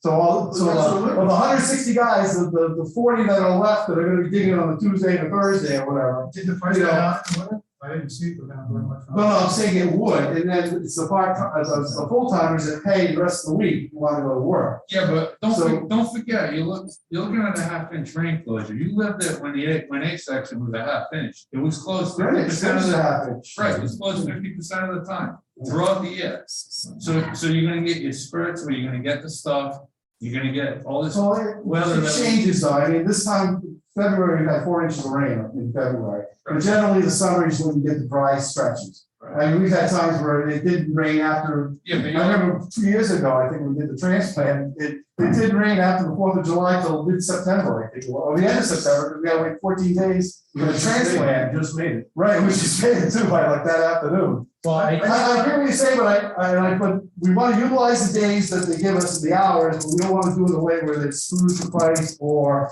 overwhelms the marketplace. It's really hard to recover from that. Does anybody in here know what percentage of Rhode Island clams is in the market or supplies in the market? Overall market? Overall, how much percentage of the, Worldwide, like, Yeah. nationwide. what's the percentage, you know? And not much. It used to be 90. Yeah, I would say it's So around. It's a huge. I know you see black too. recovery. I used to have.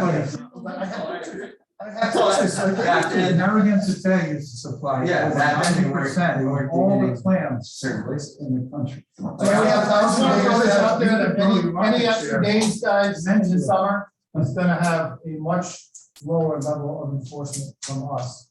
Just due to our resources, just so you are aware. They said summer's a good time for you. Yeah, it's fun. That's duck season. I just want that to be your, overall calculation. I'm very happy you guys are doing well. The price stayed really good this year. That's kind of exciting, but summers are tough. And if you already had quite a few days. If you add days, it's gonna be very hard to enforce. You're saying add more days than we've had As last you year? have now, that was Yeah, 3 days a week.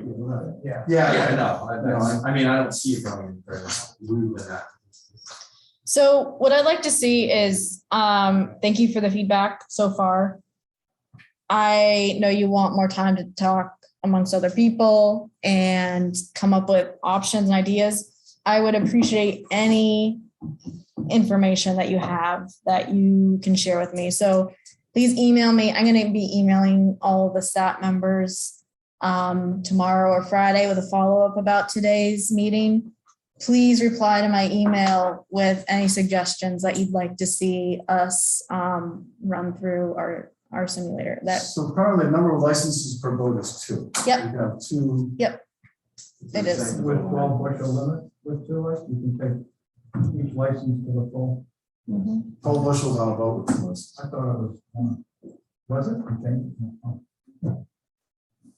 Well, it used to be none, but then we changed it to Greenwich, and I guess they made it all through the whole management area. Exactly. In Yep. Greenwich, we have guys taking uncles and grandfathers. Yeah. Everybody. So yeah, any feedback is really helpful for us. It makes it easier when we can present options to you all in the next staff, gives us more to work with. So with that being said, we have a presentation from Tom. Hello. Hope everyone's doing well. So Tom is with us virtually, Tom Angel from Division of Marine Fisheries. All right, All right. Back during this past summer, I was asked by Jerry Shy to take a look at the maturity rates for the knobbed whelk in particular. Expressed concerns that the knobbed whelk were the ones that were really kind of doing the damage to the small quail population. So as you may or may not know, I've been collecting data, pretty much every year, and just ran a quick update for the knobbed whelk. And at our current, so we have a current minimum shell height of 2 1/4 inches, which equates to 57.15 millimeters. This first graph here is for female knobbed whelk, and it indicates that at the current legal minimum shell height, which is the red line, if you see that in the middle there, and I apologize, there's a mistype there. It's an estimated 92% of female knobbed whelk are mature at our current minimum size. If their size at 50% maturity is, again down here, 48.57 millimeters, or approximately 1.912 inches. 100% mature at about 60 millimeters, which is just essentially over the minimum size. It's not a lot larger than our current minimum. I also put in here, and that, so I believe that we're managing our whelk fisheries at the size at 50% maturity mark. That seems to be the standard that the management team has decided to use to manage this fishery. So, I mean, 1.912 inches is kind of a goofy number. So I did a quick, estimated for what a 2-inch minimum shell height would provide in terms of maturity rate, and approximately 66% are mature at a 2-inch minimum height. So that is, a 1/4 inch smaller than our current minimum height. I guess, and we can go to the next slide, which is, I believe, for the males. Do I have control of this on it? Okay, there. Oh, thank you. The males are not an issue at all. At our current minimum size, 100% are mature. That's that red line. You can see it's right up there at the 100% maturity. The estimated size, height at 100% maturity is this green line in the middle. And currently, that would provide, let's see, sorry, approximately, oh, sorry. Oh, Lord. I apologize. They're pretty much 98% mature at, well, I'm not saying this right. I guess I'll just say this: there aren't any issues with the male knobbed whelk. They're all mature at even at reducing the size to 2 inches for the shell height. They're still, they're still almost 100% mature. So there's not an issue with the male knob. So that's just some information really that we can, use as a basis for maybe some further discussions. And if people are interested in pursuing lowering that minimum size, we can address that, I guess, at a future meeting. But that is essentially the basic information to help us, to guide us, make that decision. So I hope that is interesting to people. That I knew that the knobbed whelk had a little bit better maturity than the channeled whelk, and this is kind of showing that. Oh, really? That's my presentation. If anybody has any questions, we try to answer them. All right, there's a couple questions here for you, Tom. Okay. I just was wondering if we could see what would the percent maturity look like at 1.9 inches? Because the males would still be well over 50. I think the females probably come just below. I'm looking at the numbers, but. Sorry, you're breaking up a little bit. Is that Ken? Yep. Yeah. I didn't quite hear you, Ken. Could you say that again? I was wondering if you could run the numbers to see what the percent maturity for females would be at 1.9 inches versus 2. It's rounding down versus rounding up, I guess, from that 1.9 number. Okay, so if could we go back to the previous slide for the females, Anna, please? Mm-hmm. So yeah, for 50% maturity, we're looking at, it'll, if you say 1.9, it's going to be, maybe just over 48 millimeters. That rather than if we go to 2 inch, 2 inch. We're still fairly close to 50% mature at 1.9 inches, and the males would be over 50% mature. On average, would be over 50. Yes, yes. If we're talking about them as a cohort predator and trying to protect that species, I can tell you I've been putting a lot of effort into calling for the last 10 years, and I've observed a lot of times channeled whelks eating crabs and knobbed whelks eating shellfish. It really seems like they specialize. So if you're interested in protecting the cohort seed stock, I would definitely support moving more knobbies. I also find it to be a very underutilized species. They don't interact well with crump pots. They catch them in otter trawls, but the otter trawls don't cover nearly all the bottom if the knobs are in. For whatever reason, they don't pot well. We don't have a dredge fishery like they have in a lot of the mid-Atlantic. So I think there's a lot of knob whelk out there that are not being harvested and could be sustainably. Okay. Jerry. That was pretty much. I was curious what Tom had in mind for the reduction in size. Okay. So I guess I was going to say, Jerry, could you say that again? For some reason, I'm having a problem hearing. that's okay. It's the speaker setup in here. He was pretty much just wanted to say very much what Ken was saying. Oh, okay. You want to know the minimum. His recommendation would be. Yeah, and what you're recommending. Give the data for the channel whelk, is that similar as far as enforcement, trying to check every single whelk in a tote or a pot is extremely burdensome. You have to decide when it's the whelk.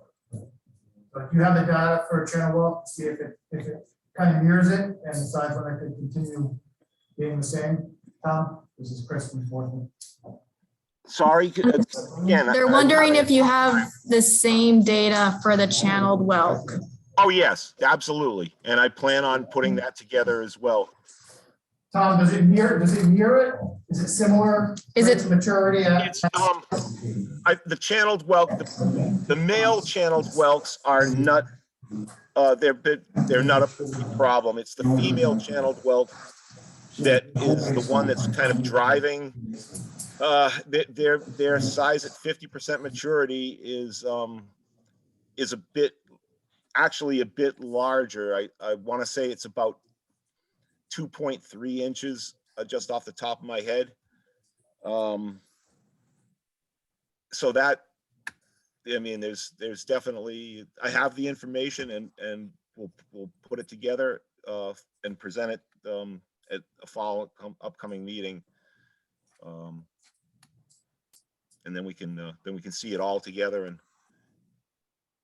hopefully that'll help us. I've been doing some work in New York. They manage their shellfish by town. NS1 is their most productive fishery area down in Oyster Bay. They had an explosion of moon snails.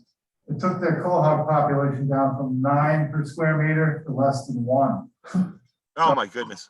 Moon snails, huh? The channel whelk or the knob whelk that eats the moon snail. So make sure you don't over harvest that one. You know, I've seen channeled whelk several times with moon snails in their mouths, in their mantle. They're trying to get into them. No, you're right. Whenever you get Maybe if you they're predators, something like that. pretty much. And you smash them. But yes, I will certainly put the information together for the channeled. So would people be interested in seeing more information about this at the next SAP meeting? Especially with his recommendation is for the reduction, so we know Okay. from our end, to his end. Okay, yeah, so they'd like to see more information at the next SAP meeting with your recommendation included in that presentation. Okay.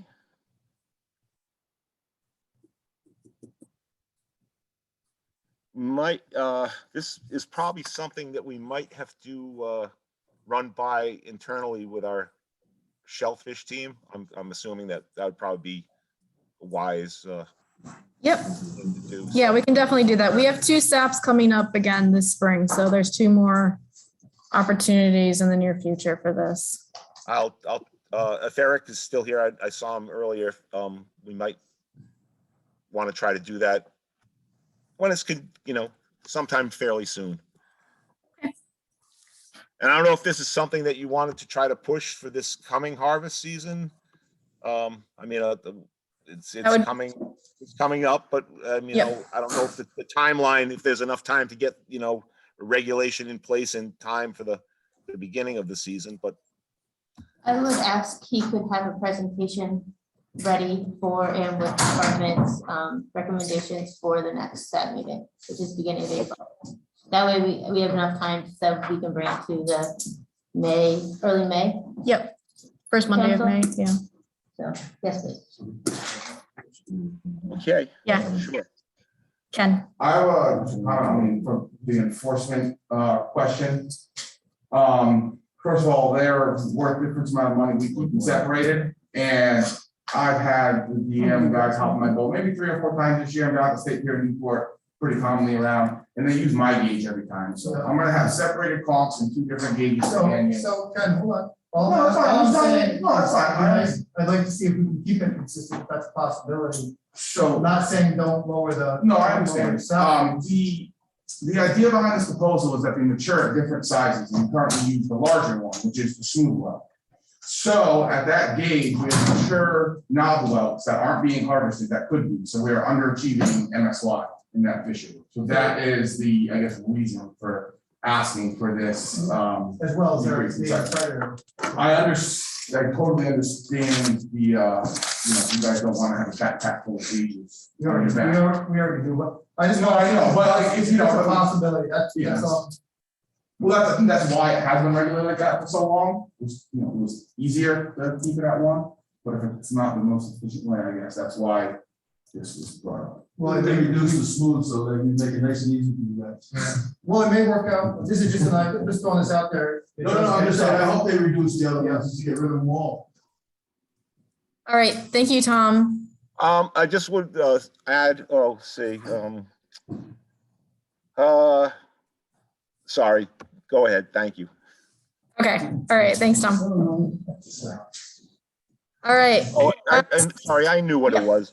okay, At our current minimum size, just so people know, this is kind of off the top of my head, I believe our female channeled whelk are about 42% mature at the current minimum shell height of 2¼ inches. But I'll put that together, and have it for the next time around. okay, great. Sounds good, thank you. All right, so, Yeah, if I may, because I forgot to mention it, I know we changed the timeline and the meetings and stuff. Yeah. But I hope, and I think you had the wrong dates when you sent the last email.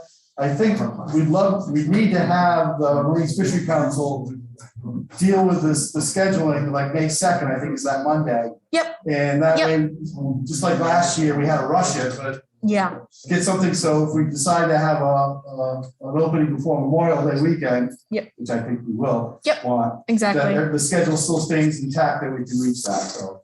Yeah, Katie and I were going over the schedule earlier and we'll be able to make it work. We're gonna have to schedule a SAP meeting. Connor wants to be there, so it's gonna be the first Wednesday of April. Yep. Yeah, and then 420 would be the one where we vote, so consider this. Yeah, and then, yeah. So, but so I need to figure out. April 6th, 6th. 4/20 without position. April 6th is the first Wednesday in April. Thank you. Thank you. So that would be like a hearing, basically, so they give us Mhm. their recommendations and different options. Yeah. So, Well, right, I gotta get that info, and then I gotta take it to the guys, and then come back and Yeah, have the third SAP to do it. to do the final Right, vote. but Yeah, I think in your email, you just said something about June 1st or something, but we gotta make sure that this is done prior to Memorial Day weekend. exactly. No, with the timeline, Week before. I've gone through it with people internally. Yeah, we'll have it all ready Okay. in time. Yep. Yep. I know the goal was May 25th, so. Okay, yes, that's that Monday or whatever. Yes. With the Southwest reporting on the phone, we have to say how many traps we fish. It seems like this whole, the tags and the traps and logbooks could be a little simple, simplified. Yeah, I don't deal with that side of things. Yeah. So I can't really speak to that. Yeah. But to talk, yeah, I mean, you're welcome to email Tom with more direct questions. Do you have his contact information? Yeah, I do. I have. Okay. Okay, yeah, so he should be able to address those Yeah, questions. so much Yeah. redundancy in buying tags every year. Mhm. All right, so last item, unless anyone else has other things I'd like to bring up, but I wanted to mention that we have funding for a shellfish transplant for this spring. How much? Yes, 25. I got an update today. We're still waiting for the money to be transferred to NBC because they will be the ones distributing the money. But I would like to get things rolling so that we're ready. MOU still current with them? Yes, it is. And so I need to work with you folks to get some samples. So the plan is, we have 25,000. We do need to do metals testing for the shellfish. We don't have to do any other testing, just Right. metals If this you time. stay within the zone, you don't have to do Exactly. the near place here like we had to do before. Exactly. So we're not gonna do it out of the Providence River. It's gonna be out of Greenwich Bay, any of the coves in Greenwich Bay. And then we're gonna move it into the shellfish management area in Greenwich Bay. And same thing for Bristol? No. You don't want to do a big one there? If it just complicates things, then we have to do more testing.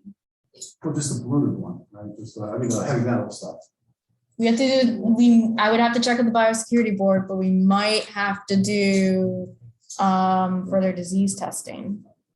He's talking about digging them in Bristol and Right. transplanting them. Right, Not moving. Oh, I thought you meant moving No, over to no, no, Bristol no, from no. Grant. Oh, That hasn't been discussed, but I would happily bring it up with the person. Well, I was trying to avoid that for several reasons. It's, you know, the cost and not having to pay by boats, yeah. you know, and all the, you double lift them, you know.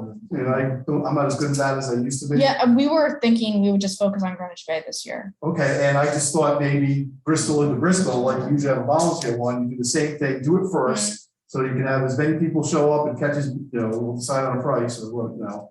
And that way we'll know what we have for Greenwich when we have the second one, if that's something you would support. If, I'll ask around, see if the guys would be interested in that, and if it fits in with your timeline, definitely, I'm sure people would. Yeah, we just have to Volunteer loop one in. Anyway, right? No, Oh. not this year, we haven't had one Oh, I didn't know that. in like Oh, 4 okay, years, then- since they kind of changed. Okay, what's the density there? How many bags can you catch? It's been a long time since I was there. Did any of you guys go to the Bristol transplant, the volunteer Yeah. one? In my opinion, it wasn't that good, but that was like one of the mainly first years that I was ball hogging. So I got like 15 bags when I was struggling. I didn't think it was anywhere near that good. It seemed like a lot more junk than the next day. Did you, and you were outside of Silver Creek? Yep. Well, we can talk more about that. Yeah. But that was just so, because you try to balance it out, you know, Yeah. you know, East Bay, West Bay. Sure thing. Water resources is already looped in, so what I just need to do is need to coordinate and figure out I've someone already to talked go to out. Connor about setting up a, you know, do a testing of Greenwich Cove. We're also gonna maybe check out War Cove. I've heard there's some high density areas there that might be an alternative. Like, how about Mary's Creek up on that side? I thought about that, Jerry. I think it's within the zone, so we wouldn't have to That's what I mean, do. I think that was. But I think to get a lot of boats in there and the tide issue there would be too constraining. Right outside. And it might be a tough run too, if you have a boat full of clams to go, if it's a heavy south wind to go towards Greenwich. But we can talk about that, you know, that was my thought too, that maybe Greens River, you know, would be. Did I say Green River? I'm sorry, that's what I was thinking, what'd you say? Yeah. Okay, last time we did there with all the construction, it wasn't that good, but we could test it there. Okay, Okay, well, Connor and I will, and I think I asked Jeff already, and, you know, we'll go look around and look around. yeah, let me I'm know, sorry, because I- I'll go out with you By, no guys. Bible, you mean, you're just that, then, Yes. Could we Yeah, test so it for 900 bucks density instead of in the Bristol Bible. to Yeah. see if It's like it's a double usable? lift. Yeah, that's good, yeah. Seems like We'll less just have work. to coordinate. Yeah, We'll get, because I can And go they out literally pull up. as long as I'm count, there. The counters there, and you just move on your boat and they count. So it's, you know, bang, bang, bang. All right, so I'll be sending out an email to, And the last thing is, we gotta figure out if we have to dump them in the same areas we did 2 years ago, because that stupid rule, 14 days thing. yes, exactly, so with You know, water and frankly, I don't think we resources. should tell anybody that we're doing it, so we don't have to worry about the 14 days. I think it's a stupid rule. Dennis is there. What's that? They said Dennis is there. Oh, yeah. It's not required. Yeah. So anyways, we'll start working on that and getting stuff lined up for that. And then hopefully the money comes through very soon, so, Thank you. yeah. All right, thanks, everyone. Alright, meeting here. Yes, guys, since you started at first point.